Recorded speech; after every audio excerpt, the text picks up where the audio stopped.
بسم اللہ والصلاة والسلام علی رسول اللہ وعلی آلہ واصحابہ اجمعین الی یوم الدین۔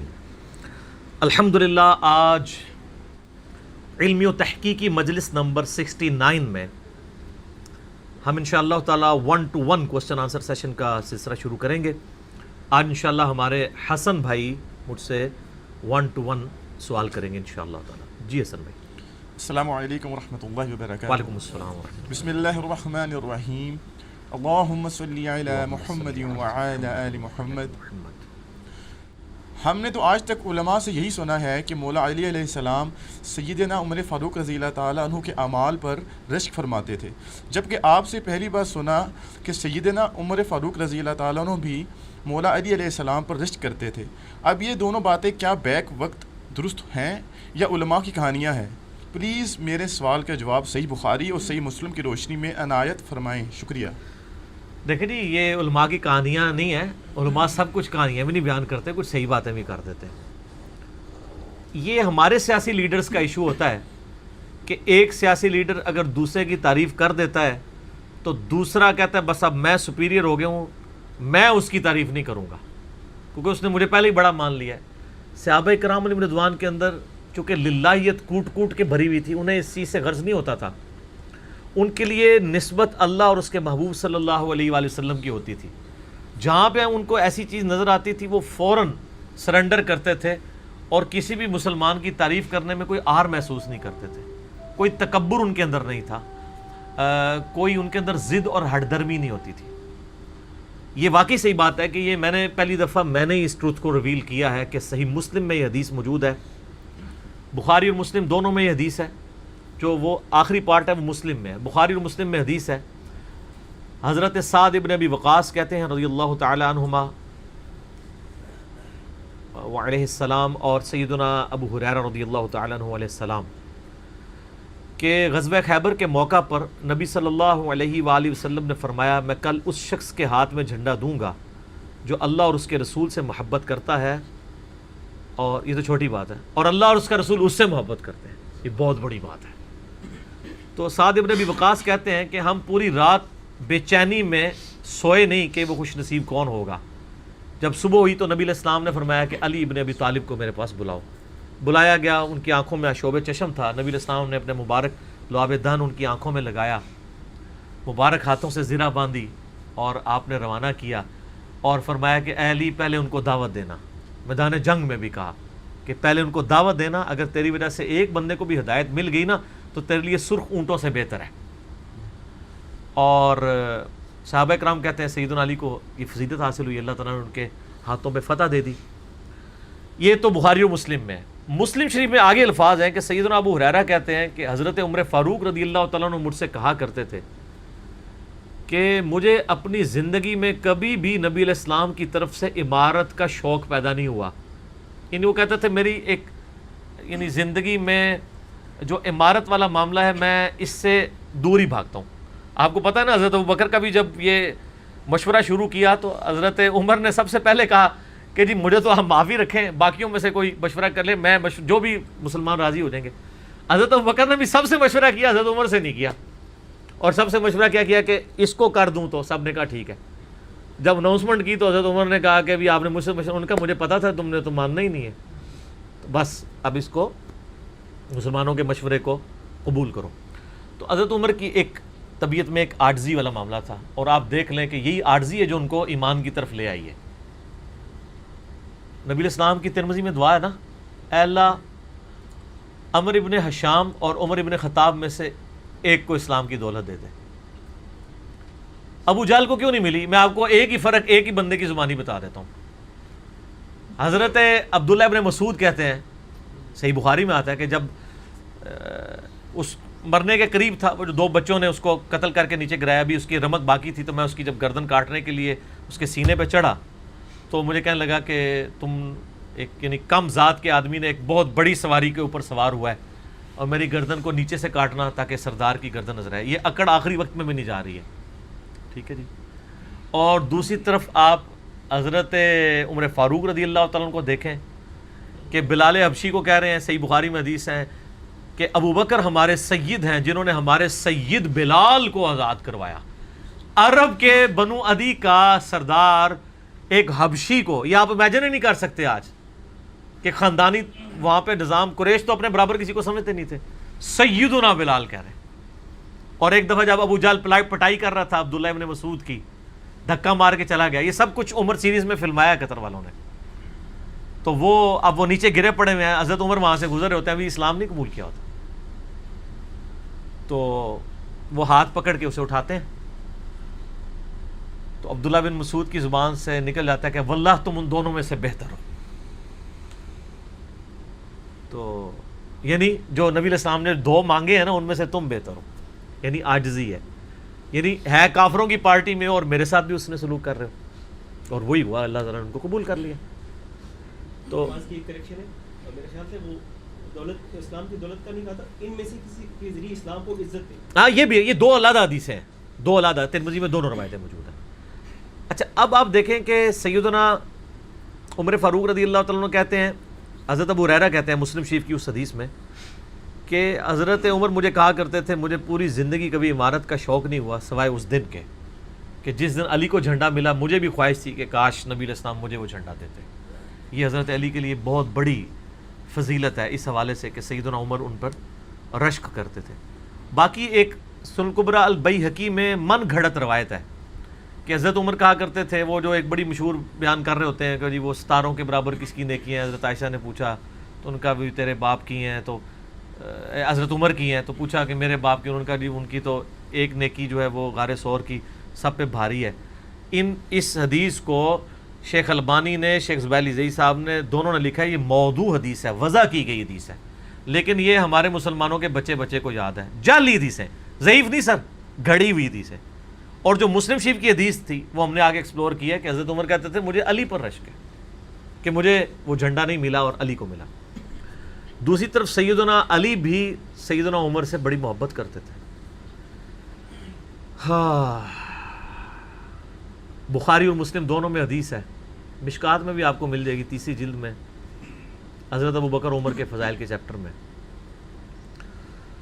عبداللہ ابن عباس کہتے ہیں کہ سیدنا عمر کی میت رکھی ہوئی تھی اور لوگ ان کی میت پہ رو رہے تھے اور اپنے اپنے انداز میں ان کے اوپر سلام پیش کر رہے تھے کہ آپ کی وجہ سے اللہ نے اسلام کو اتنا عروج دیا، رومن اور پرشین امپائر گر گئیں، یرموک اور قادسیہ میں اللہ نے مسلمانوں کو فتوحات دیں. اور کہتے ہیں اتنے میں ایک شخص میرے پیچھے آگے کھڑا ہوا، کیونکہ میں بھی میت کے سامنے بیٹھا ہوا تھا، تو اس نے میرے کندھے کے اوپر آ کے یوں کونی رکھ لی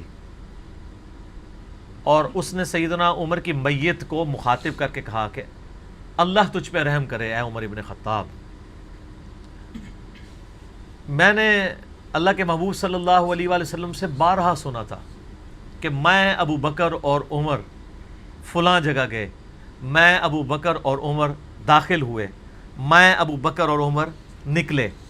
مجھے امید تھی کہ تم اپنے ان 2 ساتھیوں کے ساتھ جا کے ملو گے. کون سے 2 ساتھی؟ سیدنا ابو بکر اور سیدنا محمد رسول اللہ صلی اللہ علیہ وآلہ وسلم. اور اللہ کی قسم اس روئے ارض پہ تم وہ شخص تھے کہ مجھے خواہش ہے کہ میں تمہارے اعمال کے ساتھ اللہ کے حضور پیش ہوں. ظاہر ہے اتنا بڑا عروج سر، انسانی تاریخ کا سب سے بڑا ریولوشن نبی علیہ السلام کا، اس کی ایپیکس سیدنا عمر کے دور میں ہوئی ہے، اور یہ اللہ کا معجزہ ہے.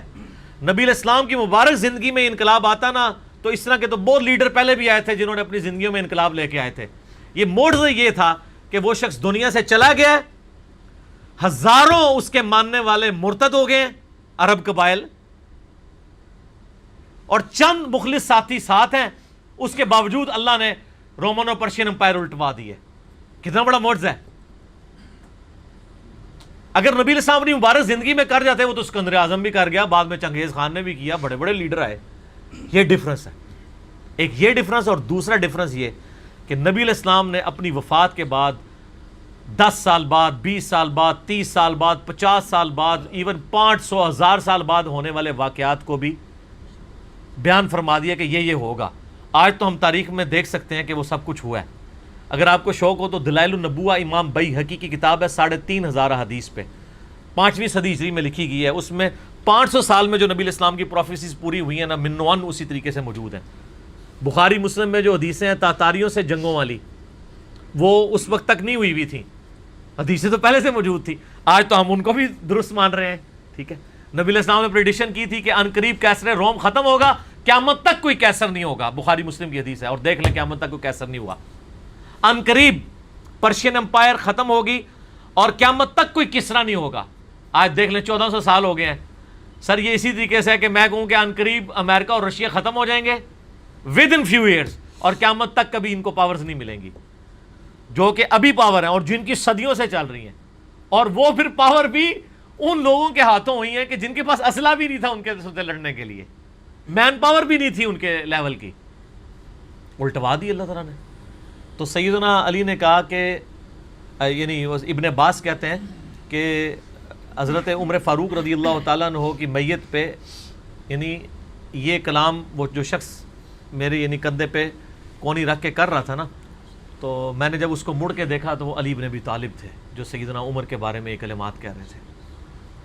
تو یعنی ان لوگوں کی للہیت تھی کہ وہ تعریف کیا کرتے تھے اور کوئی آر محسوس نہیں کیا کرتے تھے. اور آپ دیکھیں سیدنا عمر کی بھی کتنی محبت تھی سیدنا علی سے کہ جب کبھی بھی فارن ٹور پہ جاتے تھے اپنی جگہ حضرت علی کو خلیفہ بنا کے جاتے تھے. کیونکہ نبی علیہ السلام جب تبوک پہ گئے تھے تو سیدنا علی کو چھوڑ کے گئے تھے. بخاری مسلم میں آتا ہے حضرت علی رو پڑے، پہلا اور آخری موقع تھا کہ جنگ میں نہیں گئے. تو فرمایا تم اس پہ راضی نہیں ہو، تمہاری میرے ساتھ وہی نسبت ہے جو ہارون کی موسیٰ کے ساتھ، مگر میرے بعد کوئی نبی نہیں. تو حضرت عمر اس سنت میں عمل کرتے تھے. جب بھی وہ جاتے تھے، جب بیت المقدس فتح ہوا چابیوں کے لیے انہوں نے بلایا، سیدنا علی کو اپنی جگہ چھوڑ کے گئے. اس سنت پہ عمل کیا کرتے تھے. اور یہ بات شیعہ کے ہاں بھی ملتی ہے. میری ایک شیعہ عالم کے ساتھ ایک دفعہ بحث ہوئی، 2011-12 کی بات ہے. تو مجھے کہنے لگے کہ حضرت عمر جو ہے نا حضرت علی کو خلیفہ بنانے میں مخلص نہیں تھے، اسی لیے انہوں نے 6 رکنی کمیٹی بنائی. ان کو چاہیے تھا ڈائریکٹ حضرت علی کو نامزد کرتے. تو میں نے کہا اس کے پیچھے ریزن کیا ہے، وہ تو حضرت عمر نے خود بتائی ہے. بخاری مسلم دونوں میں حدیث ہے. ابن عمر کہتے ہیں جب حضرت عمر کو زخم لگا اور اب ہمیں یقین ہو گیا کہ وہ جانور نہیں ہوں گے، کھاتے تھے تو انتڑیاں کٹ چکی تھی، یہیں سے وہ سب کچھ نکل جاتا تھا. تو ہم نے عرض کیا کہ اپنا خلیفہ کسی کو نامزد کر دیں. تو انہوں نے کہا اگر میں اپنا خلیفہ کسی کو نامزد کرتا ہوں تو میں اس کی سنت پہ عمل کرتا ہوں جو مجھ سے بہتر ہے، ابو بکر. اور اگر میں نہیں کرتا تو میں اس کی سنت پہ عمل کروں گا جو ان سے بھی بہتر ہے، یعنی رسول اللہ صلی اللہ علیہ وسلم. ابن عمر کہتے ہیں جب میں نے حضرت عمر کی یہ بات سنی نا تو مجھے سمجھ آ گئی کہ اب حضرت عمر کسی کو نہیں بنائیں گے، کیونکہ وہ ہمیشہ ہر معاملے میں نبی الاسلام کی سنت کو پرائورٹی دیتے تھے. اور وہی ہوا کہ انہوں نے کہا کہ میں 6 رکنی کمیٹی بنا رہا ہوں. بخاری کے اور مسلم کے الفاظ ہیں کہ میں اپنے بعد اس امر خلافت میں ان 6 بندوں سے زیادہ کسی کو اہل نہیں سمجھتا جن سے رسول اللہ صلی اللہ علیہ وآلہ وسلم اپنی وفات تک راضی رہے. اور فرمایا علی، عثمان، طلحہ، زبیر، عبد الرحمن بن عوف، سعد بن ابی وقاص. اچھا یہ کون ہے؟ عشرہ مبشرہ ہیں. عشرہ مبشرہ میں سے یہ 6 بندے باقی تھے اور ایک 7واں بھی تھا. اس کا نام اس لیے لیا کہ ان کا بہنوئی تھا، سعید بن زید. وہ تو معاویہ کے دور میں جا کے فوت ہوئے ہیں نا، سعید بن زید تو بہت بعد میں فوت ہوئے ہیں. اور اسی بخاری میں الفاظ ہیں کہ عبداللہ بن عمر کو مشورے میں ضرور شامل کرنا لیکن اس کو کوئی خلیفہ نہ چنے. اور کہا کہ سعد ابن ابی وقاص پہ اگر تم متفق ہو جاؤ تو اسے خلیفہ چن لینا، اور میری اس بات کو دلیل نہ بنانا کہ میں نے اسے معزول کیا تھا پرشین امپائر کی گورنری سے. کہیں ایسا نہ ہو کہ تم اس پہ متفق اور کہو کہ اس کو تو عمر نے اتارا ہوا تھا، این اتر رہن دو، اس 62 لگ گئی ہے. یہ 62 ہے ہی جعلی چیز ہے. اسلام میں کوئی 62 نہیں ہے. اسلام میں یہ نہیں ہے کہ آپ کو مطلب موت کے غرغرے تک توبہ قبول ہے. آپ ایک بندے کے ساتھ معاملہ ہو جاتا ہے اور وہ توبہ طائب ہو جاتا ہے تو بس ٹھیک ہے، وہ تا حیات نائل کوئی نہیں ہوتا. اسلام میں کوئی تا حیات نہیں ہے. اللہ تعالیٰ کے ساتھ گستاخی کرنے والے کے لیے بھی جامعہ ترمذی میں حدیث ہے کہ موت کے غرغرے تک جو ہے وہ توبہ کا دروازہ کھلا ہوا ہے، موت کے غرغرے سے پہلے. تو 62 نہ لگا دینا اس پہ. وہ ایک معاملہ تھا، وہ حضرت عمر کسی کو 4 سال سے زیادہ گورنر رہنے نہیں دیتے تھے تو انہوں نے ان کو ہٹا دیا تھا. تو یعنی ان لوگوں کی یہ للہیت ہوا کرتی تھی. تو میں نے اس کو کہا کہ دیکھو کہ یہ وجہ تھی کہ انہوں نے نبی الاسلام کی سنت پہ عمل کیا کہ میں ان 6 بندوں سے نبی علیہ السلام راضی تھے، میں اس کمیٹی بناؤں گا، میں، اور اس میں الفاظ ہیں بخاری مسلم میں کہ میں زندگی بھر تمہارا بوجھ اٹھاتا رہا، اپنے مرنے کے بعد تمہارا بوجھ نہیں اٹھاؤں گا، تم خود اپنا خلیفہ چن لینا ان 6 میں سے، یعنی میں کسی کو نامینیٹ نہیں کروں گا۔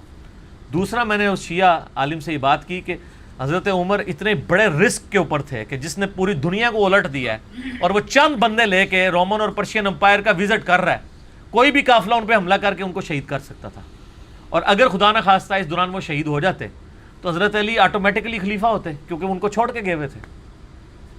یہ ان کا اخلاص تھا۔ پھر سیدنا عمر نے حضرت علی کو چیف جسٹس لگایا ہوا تھا حجاز کا۔ چیف جسٹس آج کل نہیں سنبھالا جا رہا، اور اس زمانے میں جب اسلام کا دورہ ہو، عدل کا نظام ہو، اور تینوں جو زہد کے امام تھے نا، حضرت عمر نے ان کو چیف جسٹس لگایا تھا۔ رومن امپائر گری، اصحاب صفہ میں سے ابو درداء کو لگایا، سب سے غریب ترین صحابی، یہ ان کا کرائٹیریا تھا۔ ابو سفیان، بڑے بڑے لوگ جو اینڈ پہ مسلمان ہوئے، یہ لائنیں بنا کے کھڑے رہتے تھے، حضرت عمر ان کو نہیں ملتے تھے جب تک باقیوں سے فارغ نہ ہو جائیں۔ وہ کہتے تھے ہم سردار، ان کا نہیں، تم اسلام میں بعد میں آئے ہو۔ اور وہ مہاجرین کے وظیفے اور اصحاب بدر کے وظیفے انہوں نے باقیوں سے ڈبل لگائے ہوئے تھے کہ انہوں نے برے وقت میں اسلام کا ساتھ دیا۔ اور پرشین امپائر گری، عبداللہ ابن مسعود، زہد ترین صحابی، زہد کے امام، ان کو وہاں پہ چیف جسٹس لگایا، اور حجاز کے اندر سیدنا علی کو لگایا۔ اور اس سے بھی بڑھ کے سیدنا علی ابن ابی طالب کی ایک بیٹی ہیں ام کلثوم، سیدہ فاطمہ سے ان کا رشتہ مانگا سیدنا عمر کہ میرا اہل بیت رسول کے ساتھ رشتہ بن جائے۔ صحیح بخاری میں بھی اس کا ذکر اشارتاً موجود ہے ام کلثوم کا۔ شیعہ اور سنی دونوں کے ہاں ان کی کتابیں تو مانتی ہیں، بابیں نہ مانے تو علیحدہ بات ہے، کتابوں میں موجود ہے کہ سیدنا عمر فاروق کی بیوی تھی ام کلثوم، اور سلام اللہ علیہا، اس کی وجہ سے یعنی انہوں نے ایک فخر محسوس کیا کہ میرا اہل بیت کے ساتھ ایک رشتہ داری والا معاملہ ہو جائے۔ تو سیدنا عمر اس طرح کے معاملات کے اندر اہل بیت کے ساتھ بہت حسن سلوک والا معاملہ کیا کرتے تھے۔ اگرچہ ان کی طبیعت میں سختی ضرور تھی، لیکن جو دین کے معاملے میں تھی وہ ساری سختی اپنی ذات کے معاملے میں نہیں ہوا کرتی تھی۔ صحیح مسلم میں ایک حدیث ہے، اسی پہ میں کنکلوڈ کرتا ہوں کہ سیدنا عمر نے ایک خواب دیکھا کہ مجھے ایک مرغے نے خواب میں ٹھونگے ماری ہیں۔ تو انہوں نے پھر اگلے دن خطبہ دیا، انہوں نے کہا کہ میں نے خواب میں دیکھا ہے کہ اس طرح مجھے ایک مرغ نے چونچے ماری ہیں خواب کے اندر، میں نے اس کی تعبیر یہ کی ہے کہ عنقریب مجھے قتل کر دیا جائے گا، اور اگر بائی چانس اچانک میں مار دیا جاؤں، یہ تو کسی کو نہیں پتا تھا کہ وہ ایک تقریباً 3-4 دن تک زخمی حالت میں ہوش میں رہیں گے، اچانک بھی تو مار سکتے تھے اگر گردن اتر جاتی۔ اگر میں اچانک مار دیا جاؤں تو تم اس امر خلافت کو ان 6 بندوں سے باہر نہ جانے دینا۔ صحیح مسلم میں ان 6 بندوں کے نام نہیں ہیں، لیکن بخاری میں وہ نام بھی ہیں، سیدنا علی، عثمان، طلحہ، زبیر، عبد الرحمن بن عوف اور سعد ابن ابی وقاص۔ اور انہوں نے کنسنسس کے ساتھ پھر بعد میں سیدنا علی اور عثمان ہی بچ گئے تھے، ان میں ٹائی پڑ گئی تھی تو الٹیمیٹلی پھر حضرت عثمان کو چن لیا گیا۔ تو اگر میں اچانک مار دیا جاؤں تو ان 6 بندوں سے باہر کسی کو خلیفہ نہ چننا، اور مجھے پتہ ہے کہ جب تم ان 6 بندوں میں سے کسی کو خلیفہ چنو گے تو کچھ لوگ تمہاری مخالفت کریں گے، اور یہ وہی لوگ ہیں جن کو میں نے اسلام کی خاطر اپنے ہاتھوں سے مارا ہوا ہے، یعنی وہ لوگ جو بالکل اینڈ پہ مسلمان ہوئے ہیں، جن سے ہم نے غزوہ بدر، خندق، احد لڑی ہوئی ہے، اب یہ اینڈ پہ مسلمان ہوئے ہیں، چونکہ وہاں پہ بھی انہوں نے حکمرانی دیکھی ہوئی ہے تو یہاں پہ بھی ان کی خواہش یہ ہوگی کہ ان میں سے کسی کو خلیفہ چنا جائے۔ تو جب تم دیکھو کہ ایسے لوگ اس خلافت کے دشمن ہیں، ان 6 میں سے کسی بندے کی خلافت کے مخالفت کر رہے ہیں، تو تم سمجھ لینا کہ یہ لوگ اللہ کے دشمن، اور دوسرے الفاظ تو بڑے سخت ہیں، کافر ہیں۔ اب اس کی انجینئرنگ میں نہیں کرتا، وہ پھر کسی اور طرف بات چلی جائے گی۔ آپ میرا ریسرچ پیپر واقعہ کربلا کا حقیقی پس منظر 72 صحیح الاسناد احادیث کی روشنی میں، جس میں میں نے 200 روایتیں اکثر بخاری مسلم سے پیش کی ہیں، اس کے سٹارٹ میں میں نے حدیث لکھ کے پھر لکھا ہے کہ اب آئندہ صفحات میں آپ کو پتہ چلے گا کہ سیدنا عمر اسلام کا دشمن کن لوگوں کو سمجھتے تھے۔ اور یہی الفاظ صحیح بخاری میں عبداللہ بن عمر نے بھی استعمال کیے تھے. کس کے بارے میں کیے تھے وہ ہمارا آپ ریسرچ پیپر پڑھ لیں. ٹھیک ہے جی. علی بھائی اگلا سوال ہے، کسی ولی اللہ کی ولایت کو چیک کرنے کا طریقہ کیا ہے؟ اس حوالے سے کوئی فارمولہ ہے تو وہ بھی بتا دیں. عموماً کہا جاتا ہے کہ اولیاء اللہ کو نہ تو کوئی خوف ہوتا ہے اور نہ ہی غم. اگر ایسا ہی ہے تو دھماکے کی آواز سے بڑے بڑے علماء اور صلحاء بھی ڈر کر کیوں چونک جاتے ہیں؟ ہاں یہ تو انہیں سے پوچھے نا کہ ایک سپیکر کی آواز پھٹتی ہے تو اولیاء اللہ بھی ایسے ہو جاتے ہیں. لا خوف علیہم ولا هم یحزنون. فارمولہ بڑا آسان فارمولہ ہے. اگر آپ بریلوی ہیں تو بریلویوں کے بزرگ اولیاء اللہ ہیں اور دیوبندیوں کے بزرگ جو ہیں وہ گستاخ رسول ہیں. اور اگر آپ دیوبندی ہیں تو دیوبندیوں کے بزرگ اولیاء اللہ ہیں اور بریلویوں کے بزرگ جو ہیں وہ مشرک ہیں. اگر آپ اہل حدیث ہیں تو بریلوی دیوبندیوں اور شیعہ کے ساروں کے بزرگ جو ہیں وہ گمراہ ہیں اور آپ کے بزرگ اولیاء اللہ ہیں. اور اگر آپ شیعہ ہیں تو باقی سارے فرق جو ہیں وہ فٹے منہ ہیں، بس وہی منہ ہیں. یہ تو فارمولہ ہے. فارمولہ تو پھر اسی طریقے سے ہے. آج کل یہ اولیاء اللہ اور بزرگوں کی عصمتوں اور عزتوں کے جو رونے رو رہے ہیں نا، یہ آپ کو دھوکہ دے رہے ہیں. ہمارے بارے میں بھی کہہ رہے ہوتے ہیں بزرگوں کے بارے میں بولتا ہے. نہ، میں بزرگوں کے بارے میں تو بولتا ہی نہیں ہوں اور نہ ان کو درد ہے بولنے کا. یہ اصل میں کہہ رہے ہوتے ہیں ہمارے بزرگوں کے خلاف بولتا ہے. دوسروں بزرگوں کے نام تو یہ کس طرح بگاڑ کے لیتے ہیں. ابھی یہ پچھلے دنوں میرا کلپ جو عمران خان صاحب کے بارے میں چڑھا، یہ جو ان کی سٹیٹمنٹ آئی تھی جس میں میں نے احمد بریلوی صاحب کے ترجمہ پڑھ کے بتایا کہ انہوں نے کیا الفاظ استعمال کیے ہیں قرآن کے ترجمے میں. تو اب نیچے وہ دیوبندی والے حدیثوں نے کمنٹس کیے ہیں یہ اعلیٰ حضرت نہیں ہے، کالا حضرت ہے. تو آپ کے کہنے سے کون سا مان لینا ہے؟ کروڑوں لوگ تو ان کو اعلیٰ حضرت ہی مان رہے ہیں. ٹھیک ہو گیا. اشری تھانوی صاحب کو اگر کروڑوں لوگ حکیم الامت مانتے ہیں تو ان سے زیادہ کروڑوں لوگ ان کو کہتے ہیں مریض الامت ہے. تو آپ کے ماننے نہ ماننے سے کیا فرق پڑے گا؟ تو یہ اولیاء اللہ اور بزرگوں کا رونا جو ہے نا، یہ رونا چھوڑ دیں، بلکہ آپ قرآن و سنت کی طرف آئیں. قرآن و سنت میں میرے بھائی کوئی فارمولہ نہیں ہے کہ دنیا میں آپ کسی کی ولایت کو نبی صلی اللہ علیہ وآلہ وسلم کے جانے کے بعد جج کر سکیں.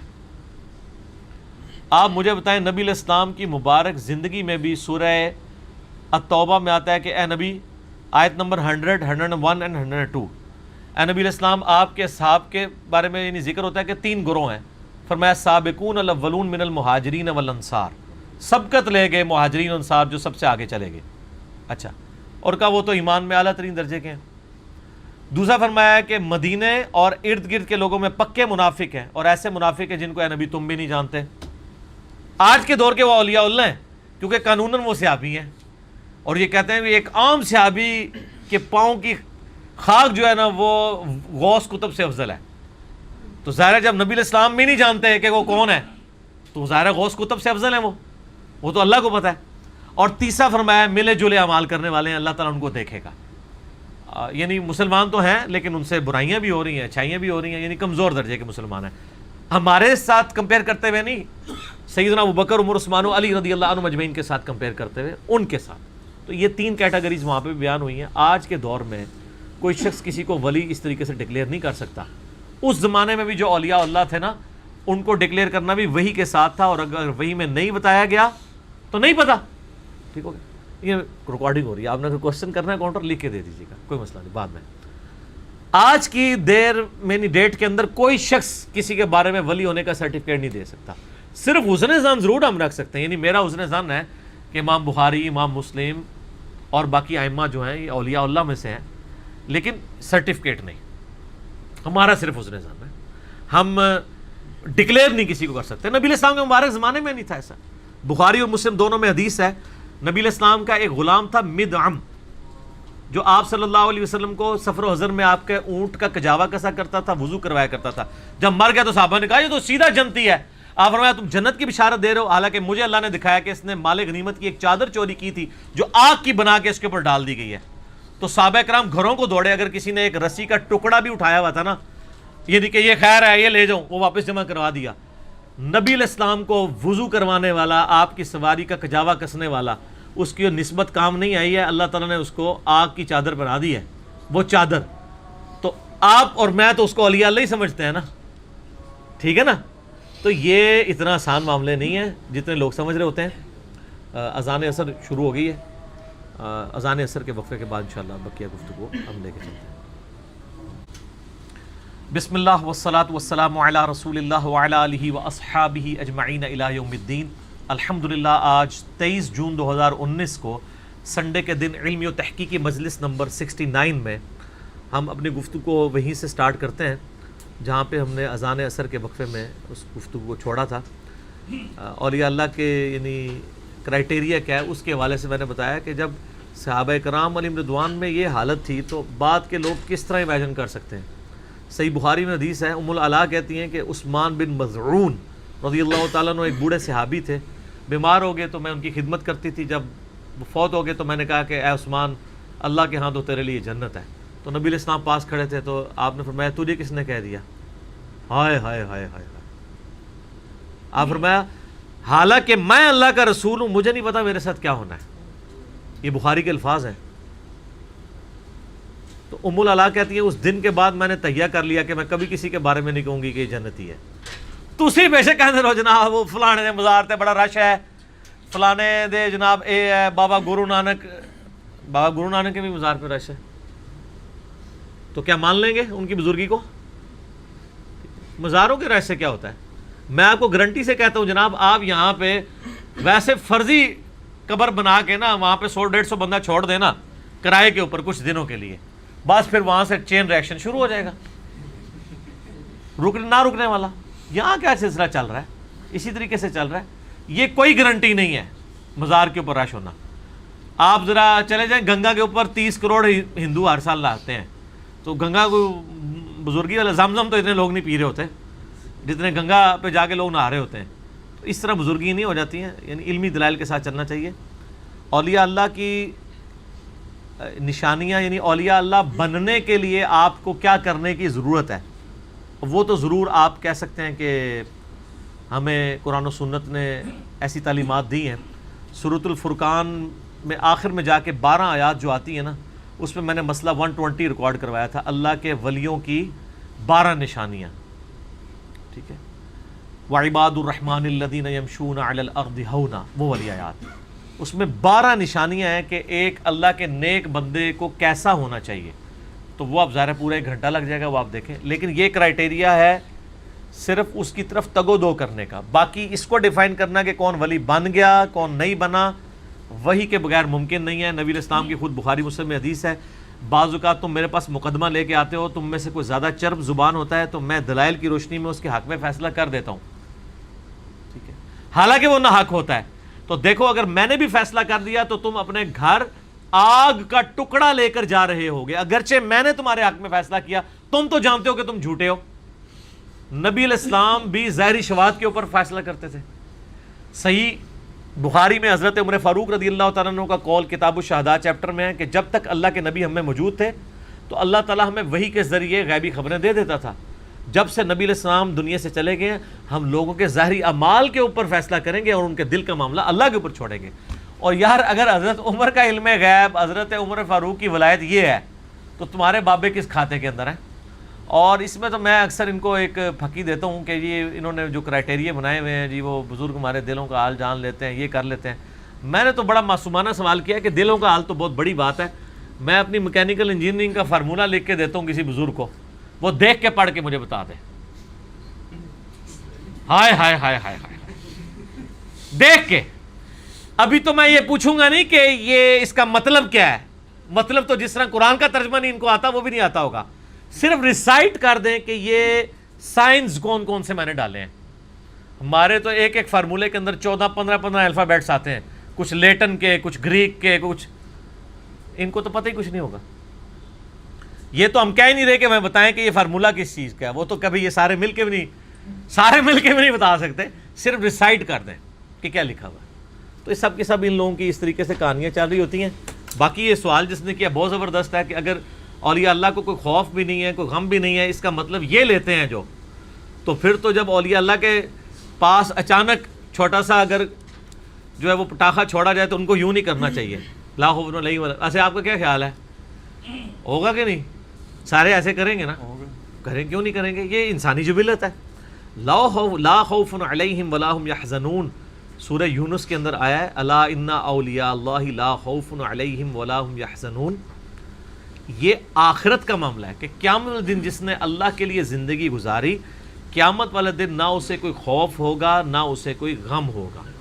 اچھا دنیا میں اگر اسے کوئی ماننا چاہتا ہے تو اس معاملے میں جس طرح کہ سورہ ہے جو حامیم السجدہ ہے، جسے سورہ فصلت بھی کہتے ہیں، دو نام ہے نا اس کے سورہ حامیم السجدہ کے، سورہ نمبر وہ 41 ہے، اس میں بھی اللہ تعالیٰ نے اہل ایمان کا ذکر کرتے ہوئے فرمایا، آیت نمبر ہے 30، ان الذین قالوا ربنا اللہ ثم استقاموا، بے شک وہ لوگ جو کہتے ہیں کہ اللہ ہی ہمارا رب ہے، اس کے بعد اس کے اوپر جم جاتے ہیں، تتنزل علیہم الملائکہ، ان پہ فرشتے نازل ہوتے ہیں، اللہ تخافوا، اور کہتے ہیں مت خوف کھاؤ، ولا تحزنوا، مت غم کھاؤ، وابشروا بالجنۃ التی کنتم توعدون، اور خوشی مناؤ اس جنت پہ جس کا تم سے وعدہ کیا گیا ہے، نحن اولیاؤکم فی الحیات الدنیا، ہم دنیا کی زندگی میں تمہارے ساتھی ہیں، وفی الآخرہ، اور آخرت کی زندگی میں، وَلَكُمْ فِيهَا مَا تَشْتَهِي أَنفُسُكُمْ، اور وہاں تمہارے لیے ہر وہ چیز ہے جو تمہارے نفس چاہیں گے، وَلَكُمْ فِيهَا مَا تَدَّعُونَ، اور ہر وہ چیز ہے جس کا تم سے وعدہ کیا گیا ہے، نُزُلًا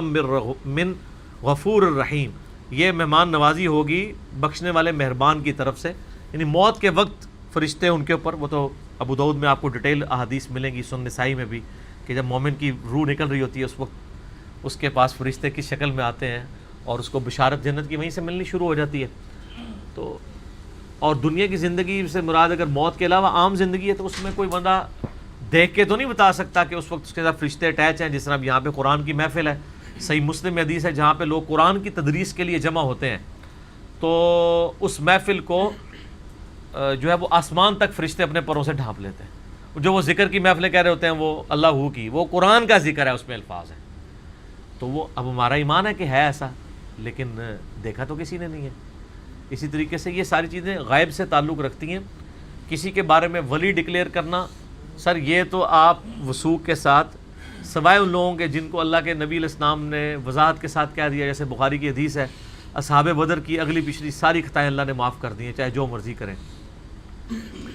یا اصحاب شجرہ کے بارے میں مسلم شریف میں حدیث ہے جنہوں نے درخت کے نیچے بیعت کی تھی ان کو آگ نہیں چھوئے گی. یا ایک مجلس میں 10 صحابہ کو جنت کی بشارت ملی، ابو بکر، عمر، عثمان، علی، طلحہ، زبیر، عبد الرحمن بن عوف، سعد بن ابی وقاص، ابو عبیدہ بن جرح اور سعید بن زید. ایک اس طریقے سے بخاری میں حدیث ہے جس نے زمین پہ چلتا پھرتا کوئی جنتی دیکھنا ہے عبداللہ ابن السلام کو دیکھ لو. تو اس طرح جو اسپیسیفک ہے وہ علیحدہ بات ہے. باقی تو آپ وثوق کے ساتھ کسی کے بارے میں بھی نہیں کہہ سکتے. اتنے بڑے بڑے لوگ ہیں کہ ایک طرف کے لوگ ان کو اولیاء اللہ کہتے ہیں، دوسرے کہتے ہیں یہ شیطان کے امام ہیں، شیطان کے بھی امام ہیں. آپ دیکھیں امام سبکی اور امام ابن تیمیہ دونوں ایک زمانے کے ہیں. اہل حدیث ابن تیمیہ کو شیخ الاسلام کہتے ہیں، اور ادر دین اہل حدیث سارے کے سارے امام سبکی کو شیخ الاسلام کہتے ہیں، اور دونوں نے ایک دوسرے کے خلاف کتابیں لکھی ہوئی ہیں. بیک وقت دونوں شیخ الاسلام ہیں. آج آپ دیکھ لیں کتنے شیخ الاسلام ہیں پاکستان کے اندر، آج کے بھی نہیں سنبھالے جا رہے، اس زمانے میں بھی اسی طرح تھے. تو ایک کا شیخ الاسلام ہوتا ہے، دوسرے کا زندیق ہوتا ہے. دوسرے کا شیخ الاسلام ہوتا ہے، پہلے والے کا وہ زندیق ہوتا ہے. تو یہ کوئی کرائٹیریا نہیں ہے. اولیاء اللہ آپ ضرور بن سکتے ہیں، لیکن قیامت والے دن ہی آپ کو پتہ چلے گا، یا موت کے وقت. اس وقت تک تو غیب کے پردے میں اللہ نے رکھا ہے، ان الذین یخشون ربهم بالغیب لہم مغفرۃ واجر کبیر. ٹھیک ہے، کوئی بھی شخص اپنے موت کے وقت تک اپنے ایمان کے حوالے سے مطمئن نہیں ہو سکتا. سنن طبرانی میں حدیث ہے، ایک تابعی کہتے ہیں میں سیدنا ابو درداء کو ملنے کے لیے گیا تو وہ اس وقت نفلی نماز گھر میں پڑھ رہے تھے اور تشہد میں بیٹھے ہوئے وہ بار بار دعا مانگ رہے تھے، اللہم انی اعوذ بک من النفاق، اے اللہ میں نفاق سے تیری پناہ میں آتا ہوں. ہائے ہائے ہائے ہائے، او تواڈے ہی بابے جنت دے ٹکٹ بننے نے جڑے پیور جنتی سن. ابو درداء رومن پر جب رومن امپائر گری ہے حضرت عمر نے ان کو چیف جسٹس وہاں کا لگایا. ٹھیک ہے، اصحاب جو صفہ تھے ان میں سے ڈومیننٹ صحابی. تو وہ تابعی کہتا ہے کہ شیخ آپ یہ دعا کر رہے ہیں، آپ تو یعنی نبی علیہ السلام کے اصحاب میں سے اور اتنے ٹاپ آف دا لسٹ اصحاب میں سے. تو انہوں نے کہا کوئی شخص بھی اس وقت تک یعنی اپنے ایمان کے بارے میں مطمئن نہیں ہو سکتا جب تک کہ اس کی روح پرواز نہ کر جائے. یہ آپ لوگ یوں کہتے ہیں جی فلاں حضرت صاحب نے کہا میرے مرید ہو جو، میں اس وقت تک نہیں جاؤں گا کدھر وہ بھائی پتہ لگے گا جب تک تو ہی نہ لے جا. ٹھیک ہے نا، یہ آپ کے دعوے ہیں. اچھا دیکھیں جب یہ کوئی دعوے کرتے ہیں کہتے ہیں ان کی کتنی شان تھی. ہم جب یہ کہہ دیں کہ جناب یہ ہم نے جو بات کی ہے نا اس کو کوئی مائی کا لال غلط ثابت کرے اور ہم سے پہلے کسی نے یہ بات نہیں کی، کہتے ہیں تکبر ہے. حالانکہ یہ تو بہت چھوٹی چیز ہے، میں کسی کی آخرت کے فیصلے تو نہیں کر رہا ہوں. اور جو کہتے ہیں جی ہم سارے مریدوں کو ساتھ لے جائیں گے، ہم ان کی جنت کی گارنٹی اٹھاتے ہیں، ان کہتے ہیں یہ شان ہے. جو امام المتکبرین ہوتے ہیں، تکبر اس سے بڑا کوئی تکبر ہے کہ کوئی شخص کہ میں سب کو جنت میں لے جاؤں گا اور اس کو یہ شرم بھی نہ ہے کہ بخاری مسلم میں حدیث ہے کہ میری بیٹی فاطمہ میرے مال سے جو کچھ لینا ہے وہ لے لے، اگر اللہ نے تجھے پکڑ لیا تو میں بھی نہیں چھڑا پاؤں گا. جنتی عورتوں کی سردار کو نبی اسلام یہ کہہ رہے ہیں، اصل میں ان کو نہیں کہہ رہے تھے، آپ کو کہہ رہے تھے کہ تم لوگ کس جو ہے وہ کھیت کی مولی ہو، باغ کی نہیں. مولی کھیت کے اندر ہوتی ہے. اتنی اکڑ ہے تمہارے اندر. تو یہ متکبرین کے جملے بول سکتے ہیں، اور جب جن کے جتنے بڑے جملے ہوتے ہیں کہتے ہیں اتنی اونچی شان ہے. ہم کوئی بات کر دیں کہتے ہیں تکبر ہے، حالانکہ ہم کسی کی آخرت کا یا اپنی آخرت کا فیصلہ نہیں کر رہے ہوتے، دنیاوی تعلیم کی روشنی میں بتا رہے ہوتے ہیں کہ یہ ہم بتا رہے ہیں وثوق کے ساتھ کہ بخاری شریف میں 3748 نمبر حدیث میں حسین کے ساتھ امام بخاری نے علیہ السلام لکھا ہے اور دارالسلام نے تعریف کر دی ہے چھاپنے میں، اس کو رضی اللہ عنہ کر دیا. لیکن بیروت سے جو کلمی نسخے چھپ رہے ہیں اور سعودیہ کا جو مکتبۃ الشاملہ سافٹ ویئر ہے اس میں علیہ السلام لکھا ہوا ہے. 6318 نمبر حدیث میں علی اور فاطمہ کے ساتھ امام بخاری نے علیہم السلام لکھا ہے اور انہوں نے تعریف کر کے اس کو رضی اللہ عنہ کر دیا. اور کئی سافٹ ویئرز بنے ہیں، یہ اسلام 360 ہے. وہ مجھے زاہد چیپا بھائی ملنے کے لیے آئے نا، میری باتیں سن کے پریشان ہو گئے. میں نے کہا اسلام 360 تو آپ نے بنایا نا، ذرا لکھیں صحیح. بخاری میں 3748 حسین علیہ السلام لکھا ہوا ہے. کھولا کہتے ہیں کوئی نہیں لکھا ہوا. میں نے کہا نا عربی میں دیکھو، اردو میں مولوی بڑا ہوا ہے. جیسے آپ نے کنواں پاک کرنے کے لیے کتے کو بھی نکالنا ہوتا ہے، پھر 20 ڈول نکالنے سے کنواں پاک ہوتا ہے، تو بخاری شریف سے مولانا شریف کو باہر نکالیں پھر آپ بخاری شریف کو پڑھیں. کیا ہے وہ حیران ہو کہتا ہے جی واقعی عربی میں تو حسین علیہ السلام لکھا ہے اور اردو میں حسین رضی اللہ عنہ لکھا ہوا ہے. ہائے کتنی دو نمبری ہے، کتنی دو نمبری ہے. اچھا آپ دیکھیں دنیا میں سب سے بڑی ویب سائٹ اس وقت انگلش اور اردو ترجمے والی sunna.com اہل حدیث کی ہے، جس میں نا پوری کتب ستہ کے عربی ورژن رکھے ہوئے ہیں، انگلش بھی، عربی بھی، اردو بھی. آپ سر وہ sunna.com کھولیں، بخاری شریف کھولیں، بخاری میں آپ لکھیں 6318 6318 یا 3748، آپ وہ حدیث نکالیں، آپ اردو اور انگریزی ترجمہ پڑھیں تو لکھا ہوگا حسین رضی اللہ عنہ، اور عربی پڑھیں گے تو لکھا ہوگا حسین علیہ السلام. تو سر میں کیوں نہ کہوں کہ مولوی دو نمبر ہیں؟ جب امام بخاری نے حسین علیہ السلام لکھا تھا تم لوگوں کو زیادہ ریال مل گئے تھے کہ تم ریال والوں کو خوش کرنے کے لیے اس کو رضی اللہ عنہ بنا دو، اور کل کو جب میں صحابہ کے ساتھ علیہ السلام بول رہا ہوتا ہوں تو ان کو میری باتیں آکورڈ لگ رہی ہوتی ہیں. ٹھیک ہے نا، میں اچھی کہ بون اچھی. ٹھیک ہے نا، وہ بہت انہوں نے کیتی سی تو انہوں بو نہیں آندی. آپ کو پتا ہے نا، ایک یہ پنجابی میں ایک محاورہ ہے، ایک عورت تھی وہ کسی ایسے گھر بیاہ کے چلی گئی جہاں پہ چمڑے کا کاروبار ہوتا تھا، اور جہاں پہ چمڑا آپ کو پتا ہے اس کو روغن کیا جاتا ہے وہاں بدبو بہت زیادہ ہوتی ہے. تو وہ جب نئی گئی اسے بڑی بدبو آتی تھی، کچھ عرصے بعد ظاہر بدبو کی عادی ہو گئی تو اس کو بدبو آنا بند ہو گئی. تو وہ کہتی تھی میں اچھی تے بو نچھی، یعنی جب سے میں ادھر آئی ہوں نا بو ہی یہاں سے چلی گئی ہے. وہ بو نہیں گئی، تو آپ بوجھ پہ گئی ہیں. ٹھیک ہے نا، تو اب اس کو لا کوئی کہ بو آ رہی ہے، وہ کہ اس کو بو نہیں نظر آئے گی. میں لا کہوں کہ بخاری میں لکھا ہے علیہ السلام، ائمہ اہل بیت کے ساتھ بھی علیہ السلام لکھا ہوا ہے، امام زین العابدین کے ساتھ لکھا ہوا ہے. وہ کہتے ہیں نہیں یہ کیسے ہو سکتا ہے، امام بخاری ایسے کیسے کر سکتے ہیں، ہمارے ساتھ اتنا بڑا ظلم کر کے چلے گئے امام بخاری. یہ دل میں وہ کہہ رہے ہوتے ہیں. ٹھیک ہے، اور لیکن ایک بندے نے ویسے بہت جرت کی ہے، اس نے تو باقاعدہ ایک مضمون لکھا ہے کہ یہ بخاری شریف میں تحریف ہو چکی ہوئی ہے. یہ جو عربی نسخوں میں علیہ السلام ہے نا، یہ امام بخاری نے نہیں لکھا تھا، یہ بعد میں کسی نے ڈال دی ہے. تو سر پھر بخاری مسلم سے تو 4 تکبیریں پڑھ لو، پھر ظاہر ہے جب تعریف ہو گئی تو پھر کام ہی ختم. یہ آپ کے ان مولانا صاحب نے کہا ہے جن کی تفسیر قرآن کی، میں نام نہیں لیتا، میں پرسنل بات کر رہا ہوں تو لیکن بتانا بھی ضروری ہے، جن کی سعودی عرب سے قرآن کی تفسیر اردو والی مفت بانٹی جاتی ہے، دارالسلام کے کرتا دھرتا ہے مولانا، یہ انہوں نے اپنے رسالے میں لکھا ہے، بخاری مسلم کو ہی مشکوک کر دیا. لیکن انہی کے مکتبہ فکر میں ایک اور عالم دین ہے، انہوں نے ان کے رد کے اوپر پھر ایک رسالہ لکھا کہ سر یہ تو آپ نہ کریں، آپ اتنی ضد پہ تو نہ آپ آئیں کہ وہ جس طرح علماء یہود تھے نا، اور نبی علیہ السلام کی پروفیسیز آتی تھی نا تورات میں تو ہاتھ رکھ لیتے تھے، تو اب آپ ہاتھ تو نہ رکھیں. انہوں نے ہاتھ رکھنے سے بھی بڑی بات کر دی ہے، انہوں نے سامنے دیکھ کے بھی انکار کر دیا. یہودیوں کو پھر بھی شرم تھی، وہ ہاتھ رکھ لیتے تھے. یہ مسلمان یہودی نے نا، اس لحاظ سے کہ یہ کردار یہودیوں والا ہے. بخاری مسلم حدیث ہے کہ اس امت میں وہی خرابیاں ہوں گی جو یہود و نصارہ میں ہوئی تھی، ٹھیک ہے نا. تو یہ جو اس امت کے یہود و نصارہ ہیں نا، مسلمان نما، یہ ان سے آگے، ان کو پھر بھی یہ آتی، وہ ہاتھ رکھ کے چھپاتے تھے. یہ دیکھ کے بھی کہتے ہیں نہیں مانتے، کر لو جو کچھ کرنا ہے. تو سر کر رہے ہیں اسی تہاڈے نال جو کچھ کر رہے ہیں، تہاڈی عوام تہاڈے گاٹے فٹ کراتی ہے. دیکھ لو نا، گلی گلی سے آواز آ رہی ہے کیا کہ نہ میں وہابی، نہ میں بابی، میں ہوں مسلم علمی کتابی. ٹھیک ہو گیا جی. بھی اگلا سوال ہے، سورۃ النساء کی آیت نمبر 59 میں اولو الامر منکم کی اطاعت کو بھی واجب قرار دیا گیا ہے. کیا یہاں اولو الامر منکم سے مراد حکمران وقت ہے یا علماء کرام ہیں یا پھر کوئی اور؟ پلیز اس کی تفصیل فرما دیں، کیونکہ بعض علماء نے تو اس سے مراد اپنے بزرگوں اور اماموں کی تقلید لیتے ہیں اور بعض فناف الشیخ کا عقیدہ گھڑتے ہیں. حقیقت کیا ہے واضح فرما دیں. حقیقت تو وہی ہے جو کچھ قرآن میں لکھی ہوئی ہے. یہ فناف شیخ کی کہانیاں تو یہ بعد میں آئی ہیں نا.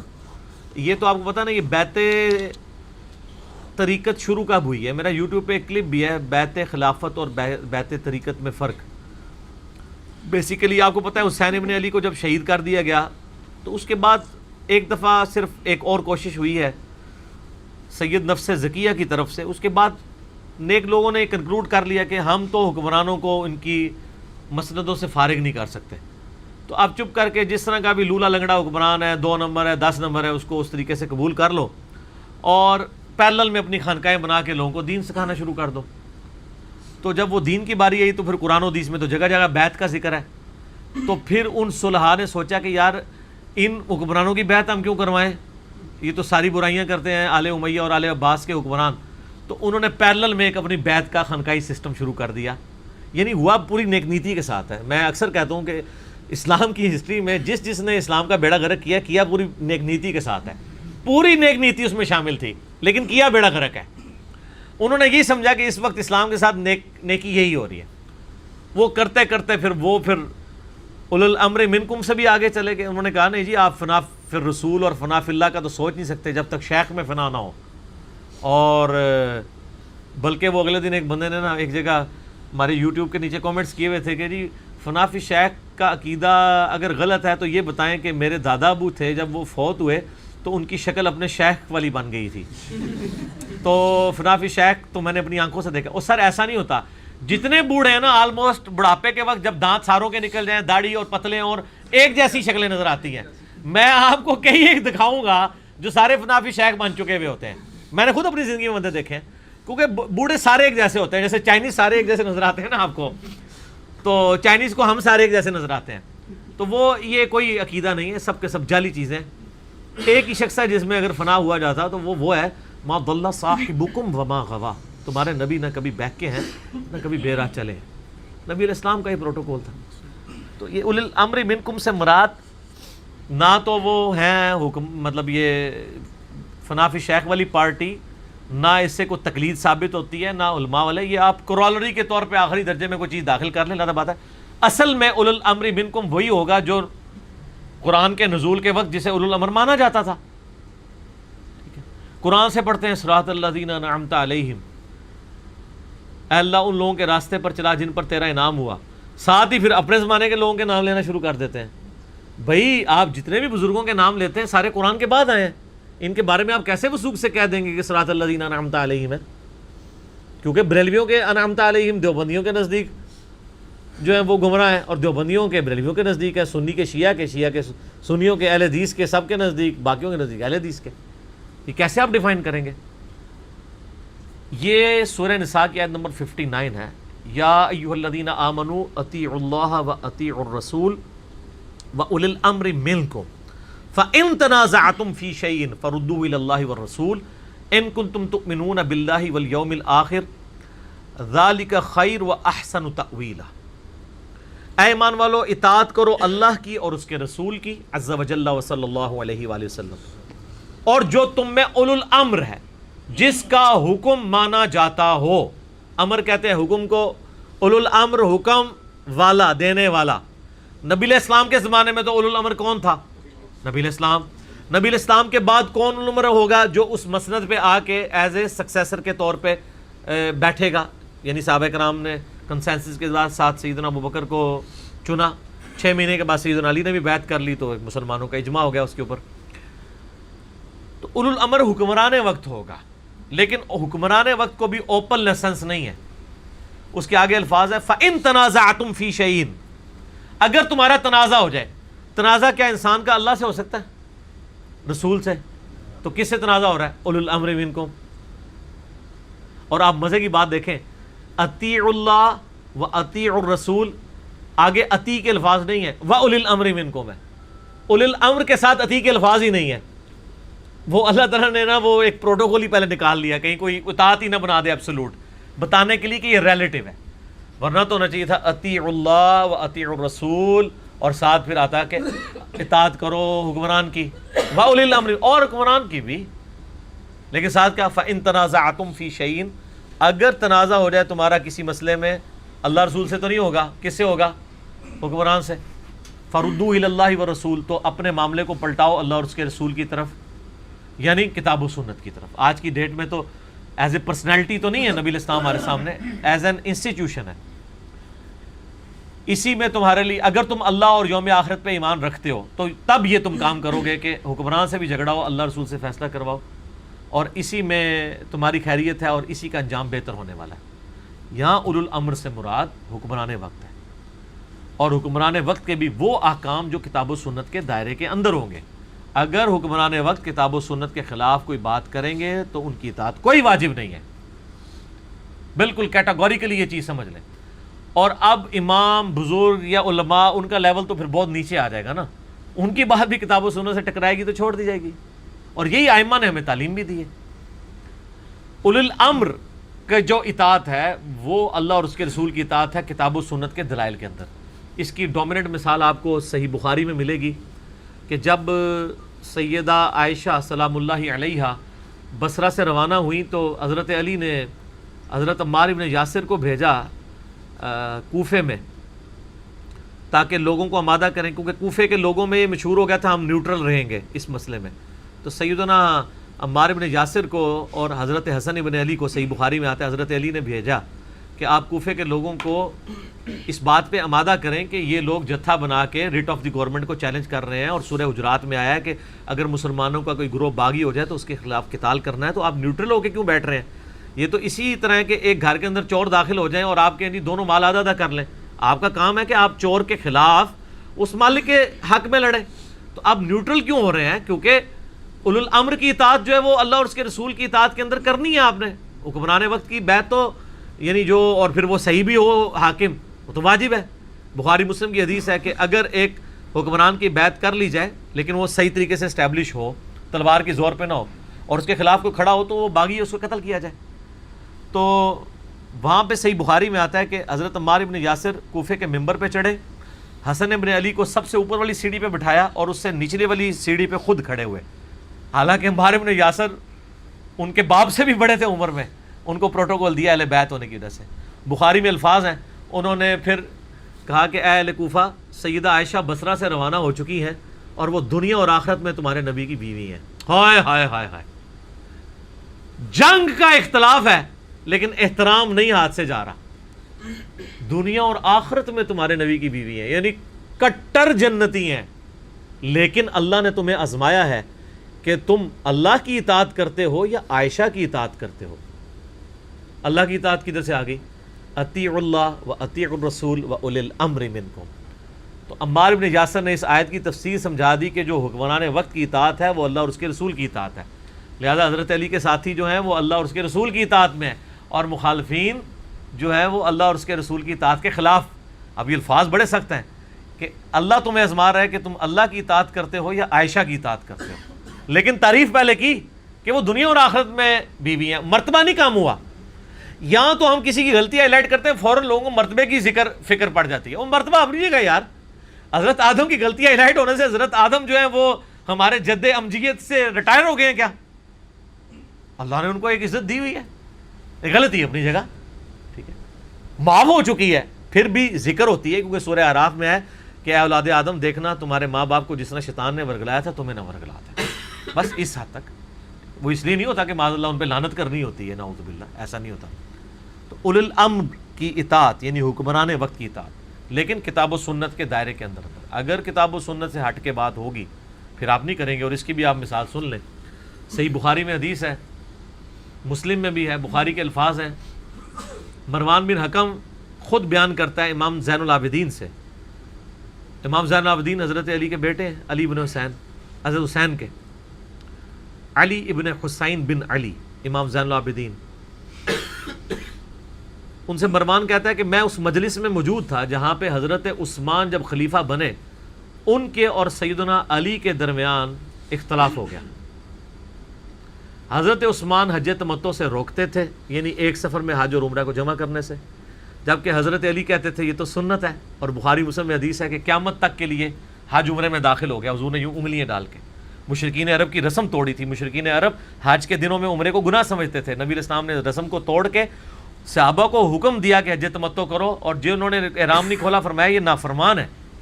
اور آپ نے بھی خود تمتع ہی کیا, لیکن وہ قران کی شکل میں تھا کیونکہ آپ قربانی کا جانور ساتھ لے آئے تھے. لیکن آپ نے بھی عمرہ اور حج ایک سفر میں جمع کیے ہیں, حج افراد آپ نے نہیں کیا.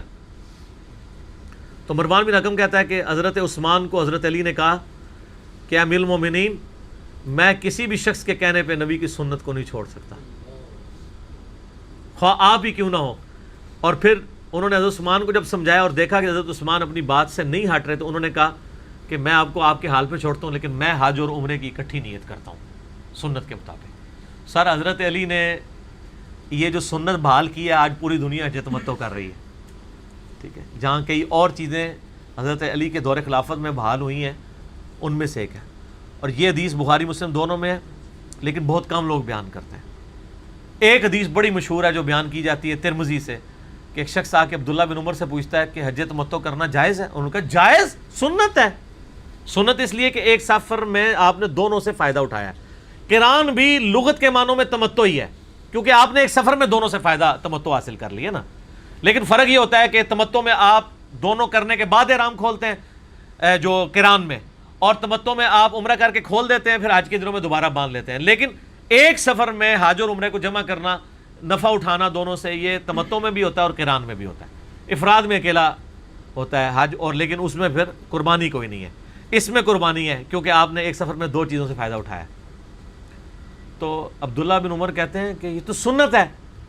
اچھا, وہ بھی کوئی بڑا سیانا سی, انہیں پہلے منوا لیا. ان کا اچھا تو آپ کے ابا جان تو منع کرتے تھے, اور نہ سمجھایا کہ یہ کسی سیاسی لیڈر دا پتر ہے جڑا آ کے کہا جی نہیں وہ بھی ٹھیک ہے تو وہ بھی ٹھیک. انہوں نے کہا کہ مجھے یہ بتاؤ اگر کسی معاملے میں رسول اللہ صلی اللہ علیہ وآلہ وسلم ہمیں کسی چیز کا حکم فرمائے اور میرا باپ اس کی مخالفت کرے تو رسول اللہ کی بات مانی جائے گی یا میرے باپ کی؟ تو انہوں نے کہا رسول اللہ کی. تو انہوں نے کہا نبی علیہ السلام نے یہ ہمیں حکم دیا تھا.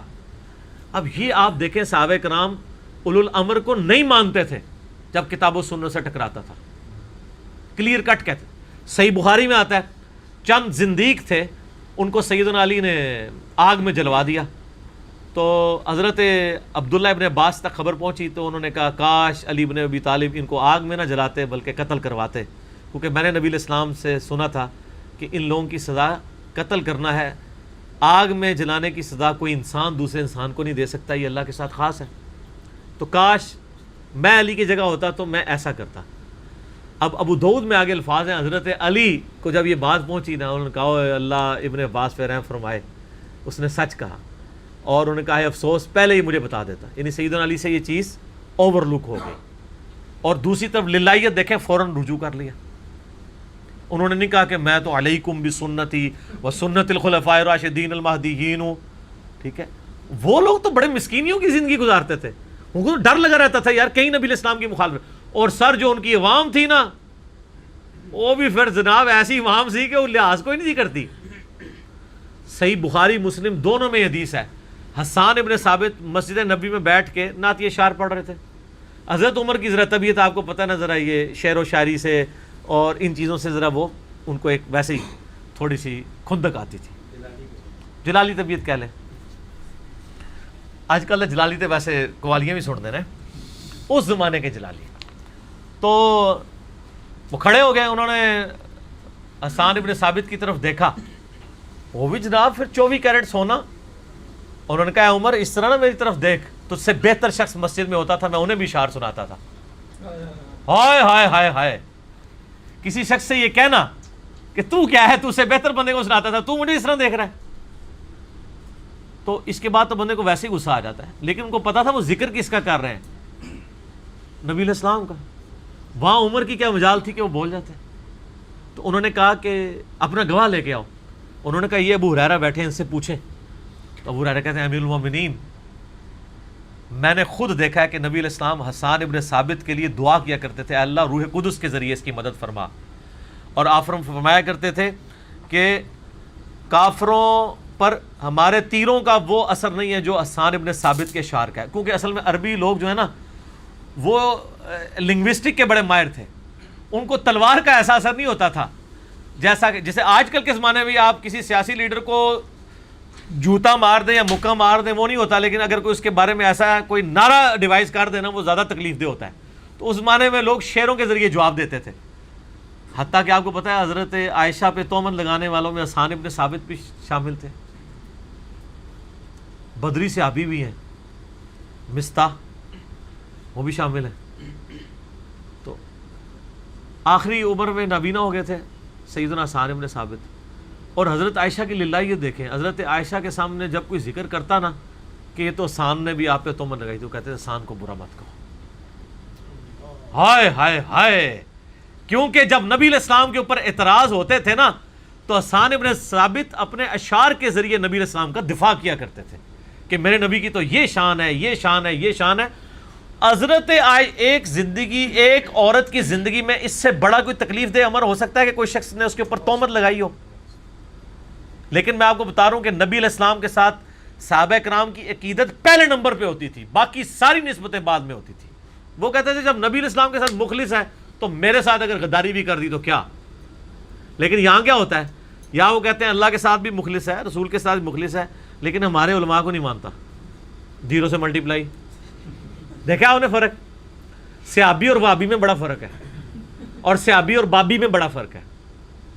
یہ فرق صرف ان کو سمجھ آتا ہے جنہوں نے زندگی میں ایک دفعہ خلوص دل سے کہا ہو کیا کہ نہ میں وابی نہ میں بابی، میں ہوں مسلم علمی کتابی. نہ ہم وابی ہیں نہ بابوں کے ماننے والے، ہم علمی کتابی مسلم ہیں. تو یہ نسبتیں وہ نبی علیہ السلام کی نسبت کی وجہ سے مانا کرتے تھے، باقی وہ کسی چیز کو خاطر میں نہیں لایا کرتے تھے. وہ دیکھتے ہی نہیں تھے کہ یہ کیا بات کر رہا ہے، نبی علیہ السلام نے فرمایا دیٹس آل، بات ختم. دوسری بات سننے کے لیے تیار نہیں ہوتے تھے. تو یہ ان کی دلیری تھی. اور آج دیکھیں پھر ہم ان کے نام لیتے ہیں تو ان کے لیے دعائیں کرتے ہیں، ان کی اچھائیاں یاد کرتے ہیں، لیکن یہ صرف ہم تقریریں کرتے ہیں، اپنے اوپر امپلیمنٹ نہیں کرتے. آپ کو میں اکثر یہ کہتا ہوں، حصول برکت کے لیے پھر عرض کر دیتا ہوں، اکثر سیدنا عمر کے بارے میں ایک واقعہ بیان کیا جاتا ہے کہ وہ جمعے کے خطبے میں حضرت سلمان فارسی نے کھڑے ہو کر کہا کہ آپ نے امیر المومنین آپ کی تقریر نہیں سنیں گے، پہلے بتائیے آپ نے اپنے کپڑے کہاں سے سلوائے ہیں، آپ کا تو قد لمبا ہے. تو انہوں نے کہا کہ میرا بیٹا عبداللہ بن عمر اس کا جواب دے گا. تو انہوں نے کہا کہ مال غنیمت میں سب کو ایک چادر ملی تھی اور میرے باپ کے ایک چادر میں سوٹ نہیں بنتا تھا، میں نے اپنے حصے کی چادر اپنے باپ کو دی ہے. تو سلمان فارسی نے کہا کہ ہاں اب تم بات کرو، ہم تمہاری اطاعت بھی کریں گے. کریڈیبلٹی تمہاری مانی گئی نا. سر یہ جو مولوی یہ واقعہ سنا رہا ہو نا ممبر کے اوپر، جب وہ ممبر سے اترے نا اس سے آپ صرف یہ پوچھ لیں کہ سر آپ تو سائیکل پہ آئے تھے، یہ 5 سال کے بعد گاڑی آپ کے نیچے کیسے آ گئی ہے. تو اگر وہ حضرت عمر والا جواب دے دے تو مجھے اس کا پتہ آپ نے بتا دینا، اس مولوی کی میں بیعت کر لوں گا. لیکن ویڈیو انہوں نے ویکھی ہوئے کہ وہ تقیہ نہ کر رہے ہوئے، سر وہ شکل ہی دس دے گی تمہیں. لیکن سر یہ اترنے کے بعد نہیں پوچھنا، آپ نے بڑے مجمع میں کھڑا ہونا ہے اور آپ دیکھیں گے کہ اس کے مریدین آپ کا اکرام مسلم کر دیں گے. وہ کہیں گے تم دسنے پہلے، اور وہ کہے گا آپ سائڈ کمرے میں آ جائیں. کمرے نہ جائیے ہو بھائی، تقریرا کرتے ہیں مجمع تے سوال پوچھے تو کہتے ہیں کمرے میں تشریف لے آئیں. ٹھیک ہے، اوتھے جا کے اکرام مسلم کرنا ہوتا ہے انہوں نے. تو یہ باتیں کرنا آسان ہے، لیکن پریکٹیکلی اس کے اوپر عمل کرنا. لیکن دوسری طرف نبی علیہ السلام کا میں آپ کو کردار بتا کے اس کو کنکلوڈ کرتا ہوں. آپ کو تو کسی سے اپنا کردار منوانے کی ضرورت ہی نہیں تھی جب ونس 40 سال کی زندگی آپ کے سامنے تھی. بخاری اور مسلم دونوں میں یہ حدیث ہے. سخت اندھیری رات کے اندر نبی علیہ السلام مسجد نبوی میں اعتکاف بیٹھے ہوئے تھے. ایک عورت آپ کو ملنے کے لیے آتی ہے اور آپ اس کے ساتھ کافی دیر تک گفتگو کرتے رہتے ہیں. پھر آپ اس عورت کے ساتھ دور تشریف لے جاتے ہیں. راستے میں صحابہ کرام چوراہے پہ کھڑے ہیں اور اس وقت سٹریٹ لائٹس بھی نہیں ہیں, نظر نہیں آ رہا کہ آپ کے ساتھ جو عورت گئی ہے اور وہ پردے میں بھی ہے کہ یہ کون ہے. ٹھیک ہے جی. آپ علیہ السلام جاتے ہیں, تھوڑی دیر بعد واپس آتے ہیں, آپ صحابہ کرام کے پاس آ کے کھڑے ہو جاتے ہیں اور آپ فرماتے ہیں کہ جانتے ہو یہ عورت کون تھی؟ اب انہوں نے تو نہیں پوچھا, لیکن لیڈر کا کام ہے کہ وہ کلیریفائی کرے. سر وہ بتائے کہ سر یہ میرے پاس جو اتنی دولت کہاں سے آئی ہے, میرا مہینے کا جو ٹیکس ہے وہ تو 6,000 روپے ہے, لیکن میں 300 کنال کے بنگلے میں رہتا ہوں اور میرے 3 کتوں کا خرچہ ہے وہ 2.25 لاکھ روپے ہے, لیکن مہینے کا ٹیکس میں 6,000 روپے دیتا ہوں. اور پھر میں لوگوں سے اپیل بھی کرتا ہوں کہ جی جناب آپ ٹیکس دیں تاکہ ملک آگے چلے, اور میں خود اتنا ٹیکس دے رہا ہوں. یہ میں آپ کو فرق بتا رہا ہوں. یہ باتیں کرنا آسان ہوتی ہیں ریاست مدینہ کی. ریاست مدینہ میں یہ ہوتا ہے. تو آپ نے فرمایا کہ میری بیوی صفیہ تھی, مجھے ملنے کے لیے آئی تھی, تو میں اسے گھر تک چھوڑنے گیا تھا. تو ان کے یا رسول اللہ ہم آپ کے بارے میں کیسے گمان کر سکتے ہیں؟ ہائے ہائے ہائے. تو آپ فرمایا نہیں, شیطان انسان کے جسم میں خون کی طرح تیرتا ہے. یعنی ہر بندے کے ساتھ, مسلم شریف میں حدیث ہے, ہر بندے کے ساتھ ایک شیطان ہے اور ایک فرشتہ ہے. ایک صحابی نے جرت کر کے پوچھا, کیونکہ 295 نہیں تھی, کہ یا رسول اللہ آپ کے ساتھ بھی؟ آپ فرمایا میرے ساتھ بھی تھا شیطان, لیکن اللہ نے اسے میرا مطیع کر دیا. مجھے میرے ساتھ جو شیطان اٹیچ ہے نا وہ مطیع ہو چکا ہے, وہ بھی مجھے نیکی کی ہی طرف بلاتا ہے, یعنی مسلمان ہو چکا ہے وہ جن. نبی علیہ السلام فرمایا کہ شیطان خون میں گردش کرتا ہے. یعنی مراد یہ کہ اگر تم نے شیطان کے ہتھے چڑھ کے نبی کے بارے میں کوئی بدگمانی کر لی تو ایمان سے ہی جاؤ گے, لیکن اس بدگمانی کو ختم کرنے کی فکر صحابہ کو نہیں ہے, لیڈر کو ہے. یہ لیڈر کا کام ہے کہ اپنے آپ کو پیش کرے. یہاں پہ لیڈر کوئی اوٹ پٹانگ بات بھی کر رہے, نیچے والے بیٹھ کے اس کو ڈیفینڈ کر رہے ہوتے ہیں, بجائے کسی کی جرت ہے کہ سر یہ آپ نے بات صحیح نہیں کی, اس کو ذرا چینج کریں, غیر مناسب بات آپ نے کر دی. کسی کی جرت نہیں ہے. الٹا اٹھانے والے لوگ ہوتے ہیں, نہیں جی نہیں انہوں نے بھی تو کیا سی نا, ٹھیک ہے نا. کبھی کہہ دیں گے ہمارا سیاسی بیان ہے, ہم نے کون سی یہ بات کی ہے, تو سیاسی ایک تھے یہ بات کر دی. ٹھیک ہے, تو یہ بڑا مشکل کام ہے, کہنا آسان ہے. تو اولی الامر منکم پھر اس طرح کے ہوتے ہیں سر, نبی علیہ السلام, خلفائے راشدین جیسے, جو اپنا آپ پیش کرتے ہیں لوگوں کے سامنے. ٹھیک ہو گیا. علی بھائی اگلا سوال ہے, یہ کشف القبور کا عقیدہ کیا چیز ہے؟ بعض نام نہاد صوفیاء کا یہ دعویٰ ہے کہ وہ روحانی طور پر اس مقام پر پہنچ جاتے ہیں کہ کسی بھی قبر پر توجہ کر کے اس مردے کی جزا یا عذاب سے متعلق بالکل صحیح بتا دیتے ہیں. کیا یہ دعویٰ درست ہے؟ میرے بھائی یہ دعویٰ تب درست ہوگا جب آپ کسی چیز کو کاؤنٹر ویریفائی کر سکیں. مثلاً آپ وہاں بیٹھے ہوئے ہیں اور میں یہ کہتا ہوں کہ جی ان کتابوں کے پیچھے ایک شیشے کا گلاس ہے, آپ کو تو نظر نہیں آ رہا. جب تک آپ یہاں آ کے خود دیکھ نہیں لیتے, یا میں اٹھا کے ایسے سامنے نہیں لے آتا, اس وقت تک کاؤنٹر ویریفائی تو نہیں ہوگا. یہ کیا کرتے ہیں, یہ قبروں پہ جاتے ہیں. وہ ایک پارٹی بھی ہے وہ ذکر والی, ہمارے یہ چکوال سائٹ کے اوپر, میں بس اشارتاً بات کر دیتا ہوں, انہوں نے یہ سارا تماشا لگایا ہوا ہے کشف القبور کا. میرے پاس لوگ آتے بھی رہتے ہیں اور اللہ کا شکر ہے کئی لوگ تائب بھی ہوئے ہیں. وہ کہتے ہیں نہیں وہ تو قبر پہ گئے اور بیٹھے تھوڑی دیر مراقبہ کیا, انہوں نے بتا دیا اس کو عذاب ہو رہا ہے. اور میں نے کہا تب بتا دیا جب آپ کو بھی نظر آئے. ایک چیز کاؤنٹر ویریفائی نہیں ہو رہی. میں نے کہا جی میں آپ کو 8-10 جعلی قبریں بنا کے بتا دیتا ہوں, آپ لے کے آئیں, وہ ان میں بھی عذاب بتا دیں گے یا جنت بتا دیں گے. کاؤنٹر ویریفائی تو اس طرح ہی کر سکتے ہیں نا, آپ اندر گھس کے تو دیکھ نہیں سکتے. تو ہم جعلی قبر ان کو بتائے بغیر کسی قبرستان میں, اور میرے پاس ہیں ایسی قبریں جو مجھے پتا ہے کہ وہ لوگوں نے اپنے لیے نا سنبھال کے رکھی ہوئی ہیں, کیونکہ وہ قبر اگر وہ نہ بنی ہو تو قبرستان میں جگہ, تو لوگوں نے ایسی قبریں بنا کے رکھی ہوئی ہیں. کسی کا دادا فوت ہوا ہے تو اس نے اپنی دادی کے لیے ساتھ یا اپنے لیے قبر رکھی ہوئی ہے, اور جعلی ایک قبر بنا کے تختی شختی لگا دی ہے نہیں ہے, اور وصیت کر دی ہے کہ جب میں مروں تو ادھر دفنانا. تو اس طرح قبریں ہمیں پتہ ہے تو کشف القبور انہاں دا کٹ دیں گے. لیکن اس دا جس نے پہلے ویڈیو نہ ویکھی ہوئے, ورنہ ہوں کدھر بھی نہیں جان لگے. سب جعلی باتیں, یہ کشف القبور تو بہت بڑی بات ہے. میں ان کو اپنی میکینیکل انجینئرنگ کا فارمولہ سادہ کاغذ پہ لکھ کے دیتا ہوں, یہ صرف دیکھ کے پڑھ کے بتا دیں کہ یہ لکھا کیا ہوا ہے. سمجھنا تو دور کی بات ہے, سارے بزرگ مل کے بھی نہیں سمجھ سکتے جنہوں نے انجینئرنگ نہیں کی ہوئی. ان کا تو دعویٰ ان کو اللہ سکھا رہا ہے. تو اللہ کو تو مشین ڈیزائن کا فارمولہ آتا ہے, اللہ کو تو انٹیگریشن بھی آتی ہے, تو سکھا دے, بندے سے نہ سیکھیں. کشف القبور بھی تو انہوں نے اللہ سے ہی سیکھا نا, یا اپنے پیر صاحب سے سیکھا ہے تو پیر صاحب بھی بتا دیں کیا لکھا ہوا ہے. آپ کا کیا خیال ہے, بتا دیں گے؟ تو دل کے حال کہاں سے بتائیں گے؟ کشف القبور کا عقیدہ شرکی عقیدہ ہے, بدعت پہ مبنی ہے, اور یہ گمراہی پہ مبنی ہے. یہ بالکل پاسبل نہیں ہے, اور میں اس کو کتاب و سنت سے ثابت کروں گا. صحیح مسلم میں حدیث ہے, نبی صلی اللہ علیہ وآلہ وسلم ایک قبرستان کے پاس سے گزر رہے تھے, آپ کا خچر بدک گیا, یعنی اللہ تعالیٰ نے اس خچر کو دکھا دی وہ چیز. کیوں؟ صحیح بخاری میں حدیث ہے کہ نبی علیہ السلام نے فرمایا جب میت کو آپ چارپائی میں رکھتے ہو تو وہ چیخو پکار کرتی ہے, بری میت, اور اس کی چیخو پکار زمین و آسمان کی ہر مخلوق سنتی ہے سوائے جن و انس کے. اگر جن و انس سنیں تو بے ہوش ہو جائیں. اور اللہ تعالیٰ کبھی کبھار یہ چیزیں دکھا دیتا تھا نبی کی موجودگی میں. خچر ظاہر ہے چونکہ جن و انس میں نہیں آتا, اللہ نے اس کو وہ عذاب دکھایا. نبی علیہ السلام چونکہ اللہ کے پیغمبر ہیں, ان کو وحی کے ذریعے وہ چیز دکھا دی گئی. آپ علیہ السلام کھڑے ہو گئے, آپ نے فرمایا یہ قبریں کن کی ہیں؟ تو بتایا گیا اس زمانے جاہلیت میں کچھ مشرکین ہیں, ان کی قبریں ہیں. تو آپ نے فرمایا ان کو تو عذاب ہو رہا ہے. صحابہ کو تو نظر ہی نہیں آیا.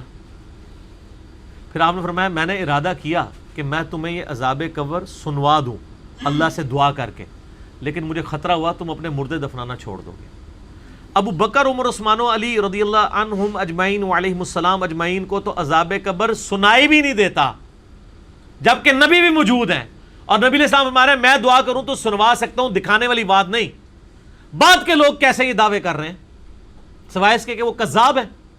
پھر نبی علیہ السلام نے فرمایا سب کے سب اللہ کے حضور جہنم کے عذاب سے اللہ کی پناہ مانگو. تو سب نے کہا اللہ ہم جہنم کے عذاب سے تیری پناہ میں آتے ہیں. پھر آپ نے فرمایا تمہارے ساتھ بھی قبروں میں آزمائش ہوگی, اللہ کے حضور دعا مانگو اللہ تعالیٰ تمہیں قبر کے فتنے سے محفوظ کرے, زندگی اور موت کے فتنے سے, دجال کے فتنے سے.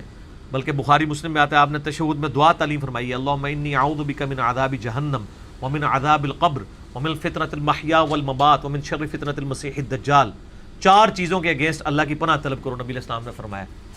عذاب جہنم, عذاب قبر, زندگی اور موت کے فتنے, اور دجال کے فتنے سے. پھر وہ حدیث جو آپ بچپن سے سنتے ہیں, بخاری و مسلم دونوں میں حدیث ہے, نبی علیہ السلام ایک جگہ سے گزر رہے تھے, 2 قبروں کے پاس رک گئے. صحابہ نے کہا کیوں رکے؟ فرمایا ان کو عذاب ہو رہا ہے, اور کسی بڑی وجہ سے نہیں. ایک بندہ پیشاب کے چھینٹوں سے نہیں بچتا تھا, اور مسلم شریف کے ایک طریق کے اندر آتا ہے کہ وہ پیشاب پردے میں نہیں کرتا تھا, اور دوسرا چغلی کھایا کرتا تھا. اس کی وجہ سے ان کو عذاب قبر ہو رہا ہے.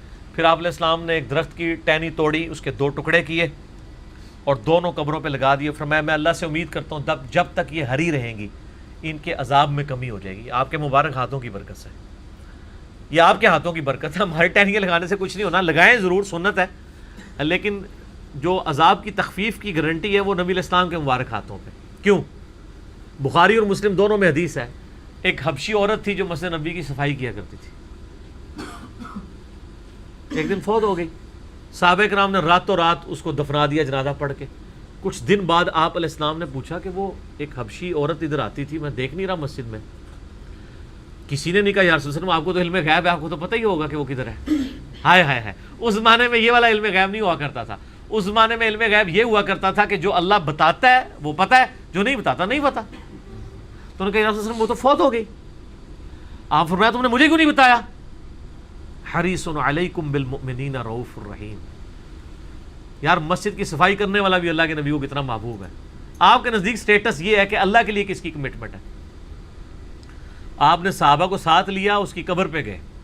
ہائے ہائے ہائے, یہ پروٹوکول ہے سر, دنیاوی منصب پروٹوکول نہیں ہے. ایک کالی حبشی عورت بھی نبی علیہ السلام کے لیے کتنی قیمتی ہے.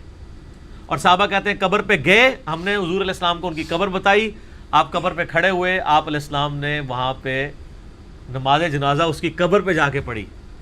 اور پھر آپ صلی اللہ علیہ وآلہ وسلم جب پلٹے تو آپ نے فرمایا یہ قبریں اندھیروں میں ڈوبی ہوئی تھی, اللہ نے میرے جنازہ پڑھنے کی برکت سے انہیں نور سے بھر دیا.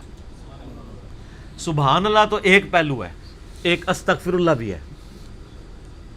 کیا کسی کافر کی قبر نور سے بھر سکتی ہے؟ تو قبریں کس کی تھی؟ صحابہ کی، بریلوی دیوبندی اہل حدیث شیعہ کی تو نہیں تھی. ہائے ہائے، میں جب یہ باتیں کرتا ہوں پھر ان کو بری لگتی ہیں. سر انجینئرنگ کرنی پڑتی ہے آپ کو بتانے کے لیے کہ سب کا ایک لیول نہیں ہوتا. نور سے بھری اسی صورت میں کہ مسلمان تھے. آپ علیہ السلام کی دعا کی برکت سے، آپ کے جنازہ پڑھنے کی برکت سے، اس لیے تو صحیح مسلم شریف میں آتا ہے، ایک صحابی کہتے ہیں میں نے جنازے کی دعائیں نبی علیہ السلام کے پیچھے کھڑے ہو کے یاد کی ہیں، اور کہتے ہیں جب میں نے دعائیں سنی تو میں نے خواہش کی کہ کاش میری میت یہاں پڑی ہوتی اور یہ دعائیں حضور میرے اوپر پڑھ رہے ہوتے. یہ صحابہ کو ہی پتا تھا کہ نبی علیہ السلام کا دعا پڑھنا کیا چیز ہے. سورہ توبہ میں آتا ہے نا، نبی ان کے لیے دعا اور استغفار کریں، آپ کی دعا ان کے دلوں کی ٹھنڈک ہے. نبی علیہ السلام کی دعا کوئی چھوٹی چیز ہے. حضرت جبرائیل بھی آتے ہیں تو حضور سے دعا کروانے کے لیے آتے ہیں، جو ترمذی میں حدیث ہے، مستدرک الحاکم میں بھی موجود ہے. نبی علیہ السلام نے پہلی سیڑھی پہ قدم رکھا، کہا آمین، دوسری پہ رکھا آمین، تیسری پہ آمین. وہ جبرائیل نے کہا یا رسول اللہ آپ آمین کہیں کہ برباد ہو جائے وہ شخص جس کے سامنے آپ کا ذکر ہو اور آپ پر درود نہ پڑے، اللہم صلی علی محمد وعلی آل محمد. تو آپ نے فرمایا آمین. برباد ہو جائے وہ شخص جس کو رمضان کا مہینہ ملے اور وہ اپنی مغفرت نہ کروا سکے، اور برباد ہو جائے، تباہ و برباد ہو جائے وہ شخص جو ماں باپ کو دونوں کو بڑھاپے میں پائے یا دونوں میں سے ایک کو ان کی خدمت کر کے جنت نہ کما سکے. تو آپ علیہ السلام نے فرمایا آمین. تو سر یہ بہت کرٹیکل ایشو ہے. نبی صلی اللہ علیہ وآلہ وسلم نے کشف القبور کا عقیدہ امت کو سمجھا دیا ہے کہ کشف القبور کیا ہے. یہ سب کی سب کہانیاں ہیں ان کی چل رہی ہیں، جھوٹ بول رہے ہیں، کاؤنٹر ویریفائی کوئی نہیں ہے. اس لیے یہ سب کا سب وہ پی کے چل رہا ہے اور ٹیبو چل رہا ہے. ٹھیک ہے. مجھے اگلے دن ایک بندہ یہاں ملنے آیا، مجھے کہنے لگا جی وہ اتنے پڑھے پڑھے لکھے لوگ ہیں اور وہ بھی یہ عقیدہ رکھتے ہیں، ان کی دنیاوی تعلیم ہے. میں نے کہا وہ پڑھے لکھے جاہل ہیں. کہتا ہے کس طرح؟ میں نے کہا دنیا میں امریکہ کے بعد سب سے زیادہ پی ایچ ڈی کس ملک میں ہے؟ انڈیا میں. اور وہ بتوں کے آگے جھکتے ہیں، پڑھے لکھے جاہل ہیں. اگر انڈیا کے پی ایچ ڈی بتوں کے آگے جھک سکتے ہیں تو آپ کے ایم اے پاس اور بی اے پاس لوگ اگر یہ کچھ عقیدہ رکھتے ہیں کہ قبروں میں ہم دیکھ لیتے ہیں تو کوئی اتنی معجوب بات نہیں ہے. وہ بھی پڑھے لکھے جاہل، وہ بھی پڑھے لکھے جاہل. ٹھیک ہے نا. ان کے ساتھ شیطنت والا معاملہ اگر کوئی سمجھتا ہے کہ اس کے ساتھ ہو رہا ہے نا، جب اسے قبر کے اندر کچھ نظر آ رہا ہو وہ پڑھ دیا کرے لا حول ولا قوت الا باللہ، انشاءاللہ سب کچھ غائب ہو جائے گا. مجھے ایک ڈاکٹر صاحب ملے، میں تندور پہ روٹیاں لینے کے لیے گیا ہوا تھا. آئے جی اشک بار آنکھوں سے، علی صاحب کچھ نہ پوچھو اس دفعہ کیا ہوا. میں کہا جی کیا ہوا؟ وہ ہر سال عمرے پہ پیسے جوڑ کے نا رمضان شریف میں عمرے پہ جاتے ہیں. کہتے ہیں میں روزہ شریف پہ حاضر ہوا، جالی شریف کے سامنے سلام عرض کر رہا تھا، سرکار باہر تشریف لے آئے. خواب میں نہیں سر، بیداری میں. بڑی کرم نوازی ہوئی ہے.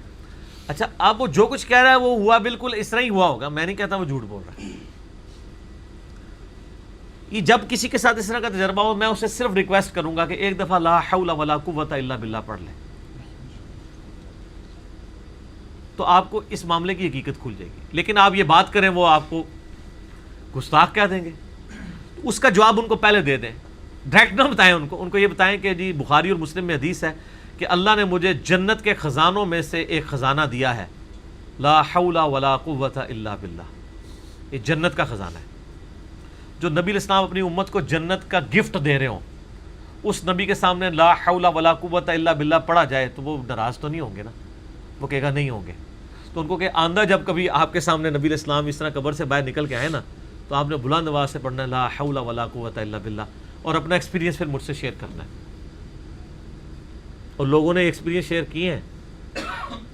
مجھے ایک بندے نے بتایا، ان کے اپنے ایک جاننے والے تھے، وہ کہتے ہیں جی میرا ایک دوست تھا تو وہ کہتا تھا میں راوی کے پل پہ روزانہ شام کو نا داتا صاحب سے ملتا ہوں. اب ان کو فوت ہوئے 465 ہجری میں فوت ہوئے ہیں، 1000 سال ہو چکے ہیں. کہتے ہیں میں نے اس سے کہا کہ بھائی اب جب کبھی داتا صاحب سے ملاقات ہو تو تم نے لا حول ولا قوت الا باللہ پڑھنا ہے. اس نے کہا استغفر اللہ، میں کس طرح پڑھ سکتا ہوں؟ یہ تو گستاخی ہے، یہ تو شیطان کو دیکھ کے پڑھتے ہیں. تو وہ تو ہم نے فارمولہ بتا دیا نا کہ جنت کا خزانہ شیطان والا چکر نہیں ہے، تو وظیفہ ہے ہمارے، تو صبح شام کے وظائف میں لکھا ہوا ہے. فرض نماز کے بعد اذکار میں آتے ہیں یہ الفاظ مسلم شریف میں لا حول ولا قوت الا باللہ مخلصین لہ الدین ولو کرہ الکافرون. تو وہ شام کے وقت گیا، جب ڈالی، اس نے پڑھا لا حول ولا قوت الا باللہ، تو وہ بزرگ چیخ مار کے غائب ہو گئے. وہ تو غائب ہو گیا, اس نے رونا شروع کر دیا. وہ کہنے لگا بزرگ ناراض ہو گئے. اللہ کا ذکر سن کے کون بھاگتا ہے؟ اگر یہ مجھے کہتے ہیں نا یہ انسانوں میں سے شیطان ہے, میرے سامنے آپ لا حول ولا قوت الا باللہ اسپیکر میں پڑھیں, میں غائب نہیں ہوں گا, تو میں پھر اولیاء اللہ میں سے ہوا نا. ظاہر ہے مجھے برا بھی نہیں ہوگا, میرے ماتھے پہ بل بھی نہیں آئے گا. آپ پڑھیں اعوذ باللہ من الشیطان الرجیم, مجھے بڑی خوشی ہوگی. لیکن آپ کے بزرگ کے سامنے پڑھے وہ ناراض ہو جاتا ہے. تو اس کا کیا مطلب ہے؟ اس کی رشتہ داری کس کے ساتھ ہے؟ یا تو وہ خود اس کا اعلی کار بنا ہوا ہے. یعنی اس میں ہم داتا صاحب کو کچھ نہیں کہہ رہے, ان کا کوئی لینا دینا نہیں ہے, ان کی طرف منسوب ہے. مولا علی علیہ السلام کے ساتھ ایسے عجیب و غریب واقعات لوگوں نے منسوخ کیے. ہمارے محلے میں ایک بھائی, اب تو بڑا ماشاءاللہ ان کا, پہلے وہ کام بھی کرتے تھے, پھر کام شام چھوڑ کے تعویذ دھاگوں میں پڑ گئے, تو وہ اس کی کمائی آپ کو پتہ ہے بہت زیادہ ہے, تو سب کو کام چھوڑ چھاڑ کے بیٹھ گئے. تو مجھے آگے کہتے ہیں کہ جی آپ کی باتیں تو بڑی علمی ہیں, لیکن میرے تو ذاتی ایکسپیرینس ہوئے ہیں, میں کیسے انکار کروں, میری تو روزانہ فلاں بزرگ سے ملاقات ہوتی ہے. میں نے کہا جی آپ اگر اتنے اعتماد والے ہیں نا, تو اب وہ بزرگ آئیں تو آپ نے لا حول ولا قوت الا باللہ پڑھنا ہے. کہتے ہیں استغفر اللہ, میں کبھی نہیں پڑھوں گا. اب وہ کبھی نہیں پڑھے گا, وہ کبھی غائب نہیں ہوں گے, اور اگر وہ پڑھے گا اور وہ غائب ہو جائیں گے تو مجھ سے ناراض ہو جائے گا. ٹھیک ہے, تو آپ دیکھیں کیسی مور لگ جاتی ہے بندے کے اوپر. تو یہ جو لوگ کہتے ہیں نا ہم قبروں کو دیکھتے ہیں اور ہمیں کچھ نظر آتا ہے, اس وقت اللہ کی طرف توجہ کر کے ایک دفعہ لا حول ولا قوت الا باللہ پڑھے تو ان کی پوری شیطنت کھل جائے گی. اگر پھر بھی نہیں کھلتی نا, تو قبر تو اندر ہے نا. میں باہر تمہیں فارمولہ تمہارے سارے بزرگوں کو لکھ کے دیتا ہوں اپنا مشین ڈیزائن کا, جس میں لیٹن کے, گریک کے, انگلش کے ورڈز ہوں گے, الفابیٹس, وہ صرف مجھے ریسائٹ کر کے بتا دیں, دیکھ کے. سمجھنا تو دور کی بات ہے, سمجھنا تو ان میں سے اکثر لوگوں کو قرآن کا ترجمہ نہیں آتا ہوتا. انہوں نے کیا کر رہا ہے؟ اور میں اسے کہتا ہوں ان کے صبح و شام کے اذکار اور فرض نماز کے بعد کے اذکار یہ مجھے سنائیں. 17 اذکار فرض نماز کے بعد کے اور تقریباً 22 صبح و شام کے نبی اسلام کی دعائیں ہیں بخاری اور مسلم میں, جو میں زبانی ان کو ترجمے سمیت ہمارے اسٹوڈنٹ سنا دیں گے. ان کے کسی خلیفہ مجھے سنا دے, وہ اس سے بڑا چیلنج ہے, بغیر اٹکے ہوئے دیکھ کے پڑھ کے سنا دے صحیح عربی لنگوسٹک میں. تو یہ لوگ دعوے کرتے ہیں ہم جو ہے نبی اسلام کے قدموں تک پہنچے ہوئے ہیں, یہ سب کچھ سب کہانیاں کروا رہے ہیں, ان کہانیوں کے اوپر ان کے معاملات چل رہے ہیں, اور چہروں کے ساتھ دھوکے نہ کھایا کریں. طارق جمیل صاحب کتنا خوبصورت چہرہ ہے, لیکن کبھی بریلویوں کو وہ خوبصورت نظر نہیں آتا. جنید جمشید کتنا خوبصورت تھا, آخری وقت تک اس کو مارتے ہیں, وہ کہتا ہے نہیں لعنت پڑی ہوئی ہے شکل کے اوپر. الیاس قادری صاحب کے بارے میں آپ بریلویوں سے پوچھے کہیں گے نورانی چہرہ ہے, دیوبندیوں سے پوچھیں کہیں گے جی شکل سے شیطان نظر آ رہا ہے, نعوذ باللہ. یعنی میں نہیں کہتا ہوں ان کو, ہو سکتا ہے سارے صحیح ایک دوسرے کے بارے میں کہہ رہے ہوں, یہ بھی ہو سکتا ہے, لیکن مطلب ہم ان کا معاملہ انہی کے اوپر چھوڑتے ہیں. تو ایک کے روحانی شکل, ایک کی خوبصورت شکل, دوسرے کو شیطانی شکل نظر آتی ہے. میں آپ کو ایک پریکٹیکل مثال دیتا ہوں. ڈاکٹر ذاکر نائک کے ساتھ جس کا ڈیبیٹ ہوتی رہی ہے, سری روی شنکر, ڈاکٹر ذاکر نائک سے کم از کم 1000 گنا زیادہ خوبصورت ہے. وہ زلفیں رکھی ہوئی ہیں, پوری داڑھی ہے اس کی, چٹا چہرہ ہے, کیا اس کی سمائل ہے. ڈاکٹر ذاکر نائک تو اس کے پاس کو بھی نہیں ہے. اگر میرا یقین نہیں ہے تو آپ اس کو کسی وہ مقابلہ حسن میں لے جا کے کسی سے فیصلہ کروا لیں. آپ نہیں ماننا چاہتے الگ بات ہے, اہل حدیث نہیں مانیں گے, باقی تو ویسے ہی کہیں گے بالکل ٹھیک کہہ رہے ہیں, کیونکہ وہ ڈاکٹر ذاکر نائک سے محبت نہیں کرتے. لیکن کیا شکلوں کے اوپر فیصلے ہونے ہیں؟ آپ کے فیصلے شکلوں پہ ہوتے ہیں. صحیح مسلم میں حدیث ہے, اللہ تمہاری شکلوں اور مال کو نہیں دیکھتا, دلوں اور اعمال کو دیکھتا ہے. حضرت بلال حبشی کتنے خوبصورت ہوں گے, حبشی تو حبشی ہی ہوتا ہے نا, ہونٹ تو اس کے موٹے ہی ہوتے ہیں نا, رنگ تو اس کا کالا ہی ہوتا ہے نا. ان کی خوبصورتی ان کی شکل نہیں تھی, ان کی قربانیاں تھی. آج حضرت ابوبکر صدیق, حضرت عمر, حضرت عثمان, حضرت علی کی کوئی پکچر ہے ہمارے سامنے کہ جس کا تصور لا کے ہمارے دل میں ان کے لیے محبت کے جذبات آتے ہیں, یا وہ قربانیوں کی داستان ہے؟ اور میں آپ کو آج ایک بڑی کریٹیکل بات بتاؤں, صحابہ کرام میں کوئی بھی گورا چیٹا نہیں تھا. باہر کے لوگ ضرور گورے چٹے تھے. عربی جو پیور عربک ہیں وہ تو بدو بادیہ نشین جو لوگ تھے عرب کے رہنے والے ریگستانوں کے, ان کے رنگ سانولے ہماری طرح ہی ہوتے ہیں. ابھی بھی آپ چلے جائیں, یہ آپ کو آج کل کے جو عربی نظر آ رہے ہیں یہ تو فارمی عربی ہیں. فارمی اس لیے کہ یہ مطلب رہتے ہی اسی کے اندر ہیں.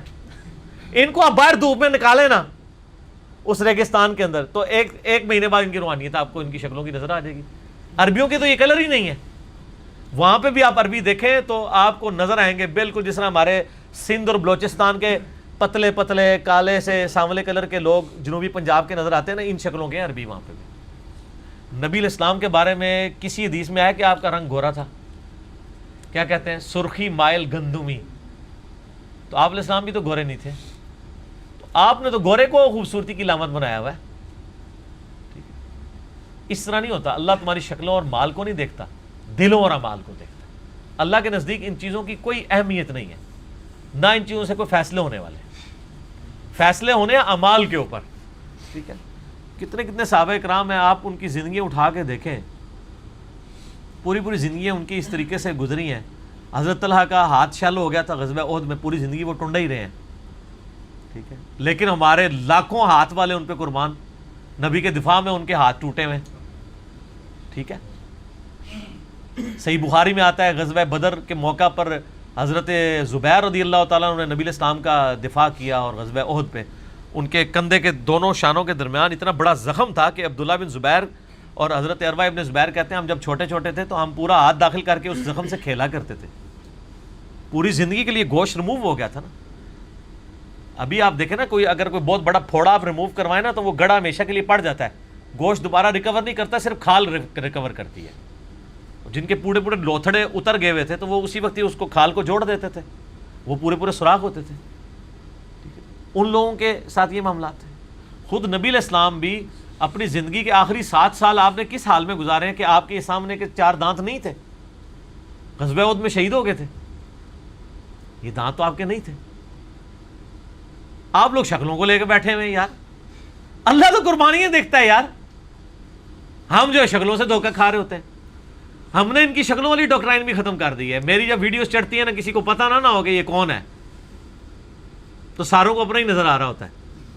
ہاں کئی لوگ ہمیں ملے ہیں کہ ہمیں لگا یار کوئی دیوبندی لگ رہا ہے, پگڑی پہنی ہے, بریلوی کہتے ہیں نہیں یہ بریلوی لگتا ہے.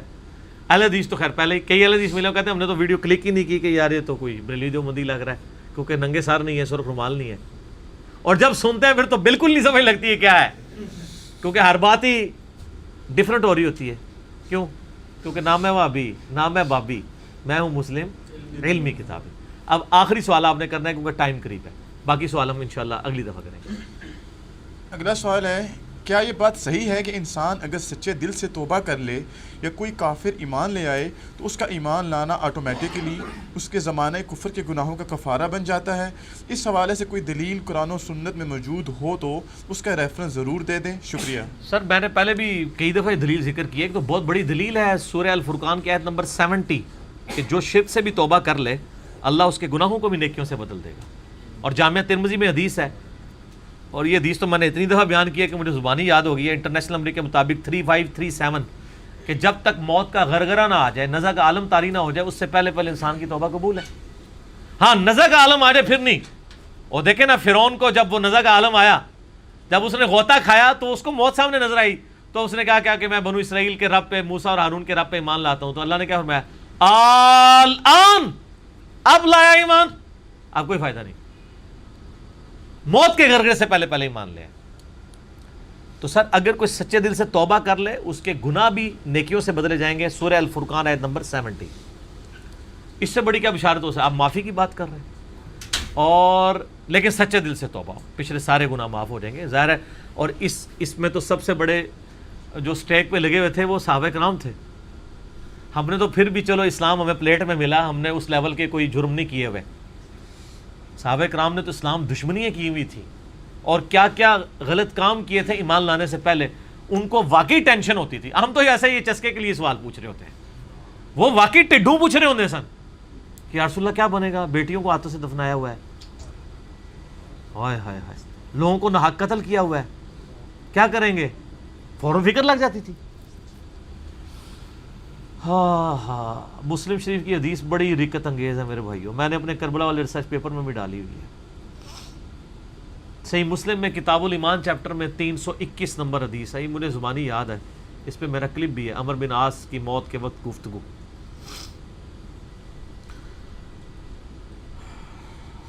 عبداللہ بن عمر بن عاص کہتے ہیں کہ میرے باپ کی جب موت کا وقت قریب آیا, عمر بن عاص کا, فاتح مصر, تو انہوں نے دیوار کی طرف منہ کر کے زارو قطار رونا شروع کر دیا. موت کا وقت قریب ہے, زارو قطار رو رہے ہیں. تو میں نے کہا ابا جان آپ تو نبی علیہ السلام کے اتنے مقرب تھے, آپ نے تو رومن امپائر کو گرایا، تو ان جنگوں میں یرموک میں آپ شامل تھے، آپ اللہ کے نبی کے صحابی ہیں، آپ کیوں رو رہے ہیں موت کے وقت؟ اور یہ بیٹا خود بھی صحابی ہے، عبداللہ بن عمر بن عاص، اور جلیل القدر صحابی ہے۔ تو پہلا جواب ہی انہوں نے اتنا زبردست دیا، انہوں نے کہا ہم اصحاب رسول کے نزدیک لا الہ الا اللہ محمد رسول اللہ کی گواہی سے بڑھ کے کوئی فضیلت نہیں ہوتی تھی۔ انہوں نے اپنی صحابیت کی فضیلت، جنگوں کی فضیلت دوسرے نمبر پہ کر دی، انہوں نے کہا اصل فضیلت کلمے کی فضیلت ہے۔ ہائے ہائے، کیوں؟ اس کی برکت سے ہی تو باقی فضائل مل رہے ہیں۔ ایمان نہ ہو تو اعمال کہاں سے فائدہ دیں گے؟ تو پھر اس کے بعد انہوں نے اپنی زندگی کی سٹوری سنائی ہے سر، اشک بار آنکھوں سے سننے والی سٹوری ہے، بڑی طویل حدیث ہے، مسلم شریف میں شروع میں آپ کو 321 نمبر کانٹینیوس نمبرنگ میں کتاب الایمان چیپٹر میں ملے گی۔ موت کا وقت قریب ہے اور روح نکلنے والی ہے، اور وہ گفتگو کیا کر رہے ہیں؟ کہتے ہیں اے میرے بیٹے، میری زندگی میں 3 ادوار گزرے۔ ایک وہ دور تھا کہ میں اسلام کا بدترین مخالف تھا، اور میری زندگی کی سب سے بڑی خواہش تھی کہ رسول اللہ صلی اللہ علیہ وآلہ وسلم مجھے کہیں نظر آئے تو میں ان کو قتل کر دوں، اگر میں اس وقت مر جاتا تو سیدھا دوزخ میں جاتا۔ پھر اللہ تعالیٰ نے میرا سینہ اسلام کے لیے کھول دیا۔ صلح حدیبیہ کے بعد خالد ابن ولید اور عمر بن عاص اکٹھے مسلمان ہوئے ہیں، یہ انہوں نے عمر سیریز میں یہ فلمایا بھی ہے سین۔ تو اللہ نے میرا سینہ اسلام کے لیے کھول دیا، اور میں نبی الاسلام کے پاس ایمان کے لیے قبول کرنے کے لیے حاضر ہوا۔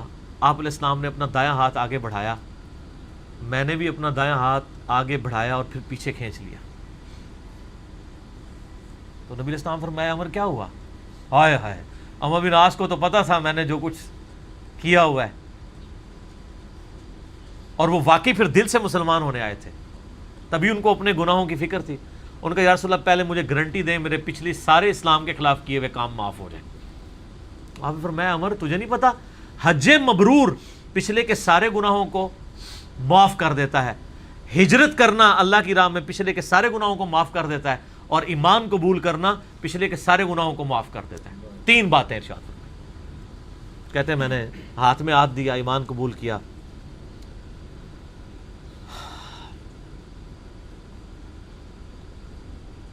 کہتے ہیں نبی علیہ السلام میرے لیے اتنے عزیز ہو گئے ایمان قبول کرنے کے بعد کہ میں نے کبھی بھی نگاہ بھر کے آپ کے چہرے کی طرف پوری زندگی نگاہ اٹھا کے نہیں دیکھا۔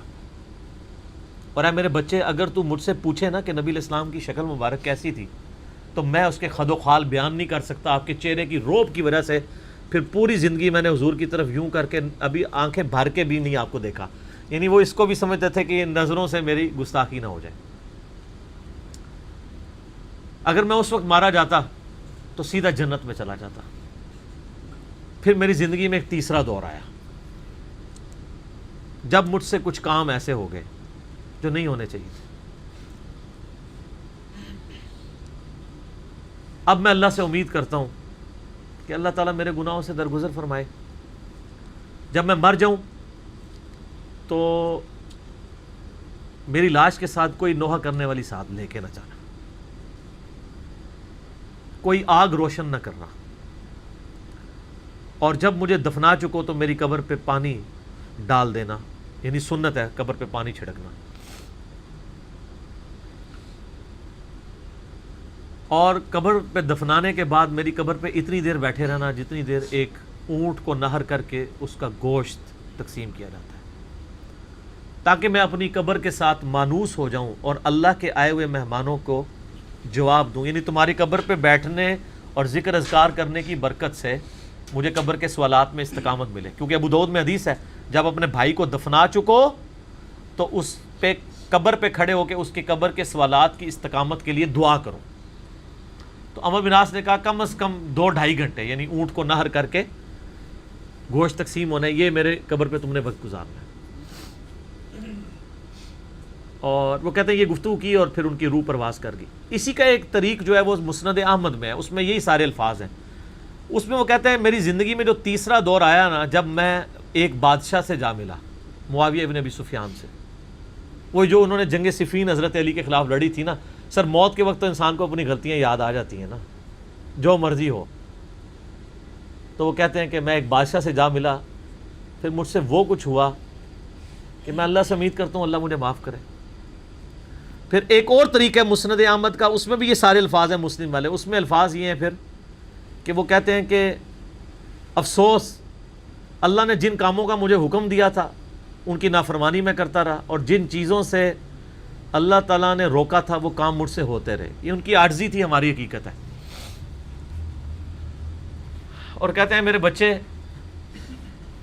نبی علیہ السلام نے مجھے کئی جنگوں کے موقع کے اوپر مجھے عمارت بھی میرے سپرد کی،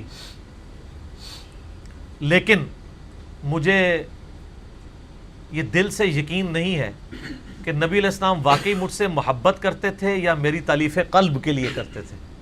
اور جو میں نے بتایا نا صحیح مسلم میں، مؤلفۃ القلوب، جن کو ایمان پہ پکا کرنے کے لیے کچھ پوسٹ دے دی، کچھ مال دے دیا، کچھ جانور دے دیے. تو عمرو بن عاص موت کے وقت کہتے ہیں کہ مجھے یہ یقین نہیں ہے کہ نبی علیہ السلام مجھ سے دل سے محبت کرتے تھے یا مجھے ایمان پہ قائم رکھنے کے لیے میری دل جوئی فرمایا کرتے تھے. لیکن میرے بچے، دو بندے ایسے ہیں جن کے بارے میں حلفیہ کہتا ہوں کہ اللہ کے نبی ان سے دل سے محبت کرتے تھے. ایک ابن سمیہ عمار ابن یاسر، عمار کو تو قتل کیا ہوا تھا نا صفین میں، قتل عمار تو پیچھا کرتا ہے نا پھر موت تک. اور دوسرا ابن مسعود، ان سے نبی علیہ السلام دل سے محبت کیا کرتے تھے، کیونکہ عمار ابن یاسر جنگ صفین میں قتل ہوئے تھے حضرت علی کی طرف سے لڑتے ہوئے. اور بخاری مسلم کی اس حدیث کے راوی خود عبداللہ بن عمرو بن عاص اور عمرو بن عاص بھی ہیں کہ مار کو ایک باغی جماعت قتل کرے گی، مار ان کو اللہ اور جنت کی طرف بلائے گا اور وہ جماعت دوزخ کی طرف بلائے گی. بال میں نے جب سے یہ حدیثیں پڑھی ہیں، میں نے ساری حدیثیں اپنے کربلا والے ریسرچ پیپر میں ڈالی ہوئی ہیں. حضرت عمرو بن عاص کے بارے میں میرا دل پھر بہت نرم ہو گیا کہ وہ آخری وقت میں ان کو چیزوں کا احساس ہو گیا تھا کہ ان سے چیزیں مس ہینڈل ہوئی ہیں. اور سب سے بڑی ان کی للائیت ہے کہ انہوں نے یہ چیزیں بیان کر دیں اور وہ مسلم شریف میں آ گئیں. اور ہمیں ایک تو ہمارے اس مقدمے کو بھی تقویت ہوئی کہ ان سے چیزیں مس ہینڈل ہوئیں، دوسرا ان کے بارے میں ہمارے دل میں اب میل نہیں ہے کہ انہوں نے اپنی اس غلطی کا اعتراف کر لیا. اور ظاہر ہے اللہ تعالیٰ مرنے سے پہلے ان لوگوں کو توفیق دے دیتا ہے. ان کی نیکیاں ان کے گناہوں پر یقیناً بھاری تھیں، اللہ تعالیٰ نے ان کی غلطیاں جو ہیں ان کے گناہوں کے صدقے معاف کر دیں. ہم اللہ سے امید کرتے ہیں اور ان کے لیے یعنی خیر کی دعا کرتے ہیں، اور اللہ تعالیٰ سے دعا کرتے ہیں کہ اللہ تعالیٰ ہمیں بھی اپنی موت سے پہلے قبر و آخرت کی تیاری کرنے کی توفیق عطا فرمائے. آمین. اللہ تعالیٰ سے دعا ہے جو حق بات میں نے کہی اللہ تعالیٰ ہمارے دلوں میں راسخ فرما دے. اگر جذبات میں میرے منہ سے کوئی غلط بات نکل گئی تو اللہ تعالیٰ ہمارے دلوں سے دور کر دے، ہمیں معاف بھی فرما دے. ہمیں کتاب و سنت کی تعلیمات پر عمل کر کے دوسرے بھائیوں تک پہنچانے کی توفیق عطا فرمائے. سبحانک اللہم و بحمدک، اشہد ان لا الہ الا انت، استغفرک و اتوب الیک، وما علینا الا البلاغ المبین. جزاکم اللہ خیرا.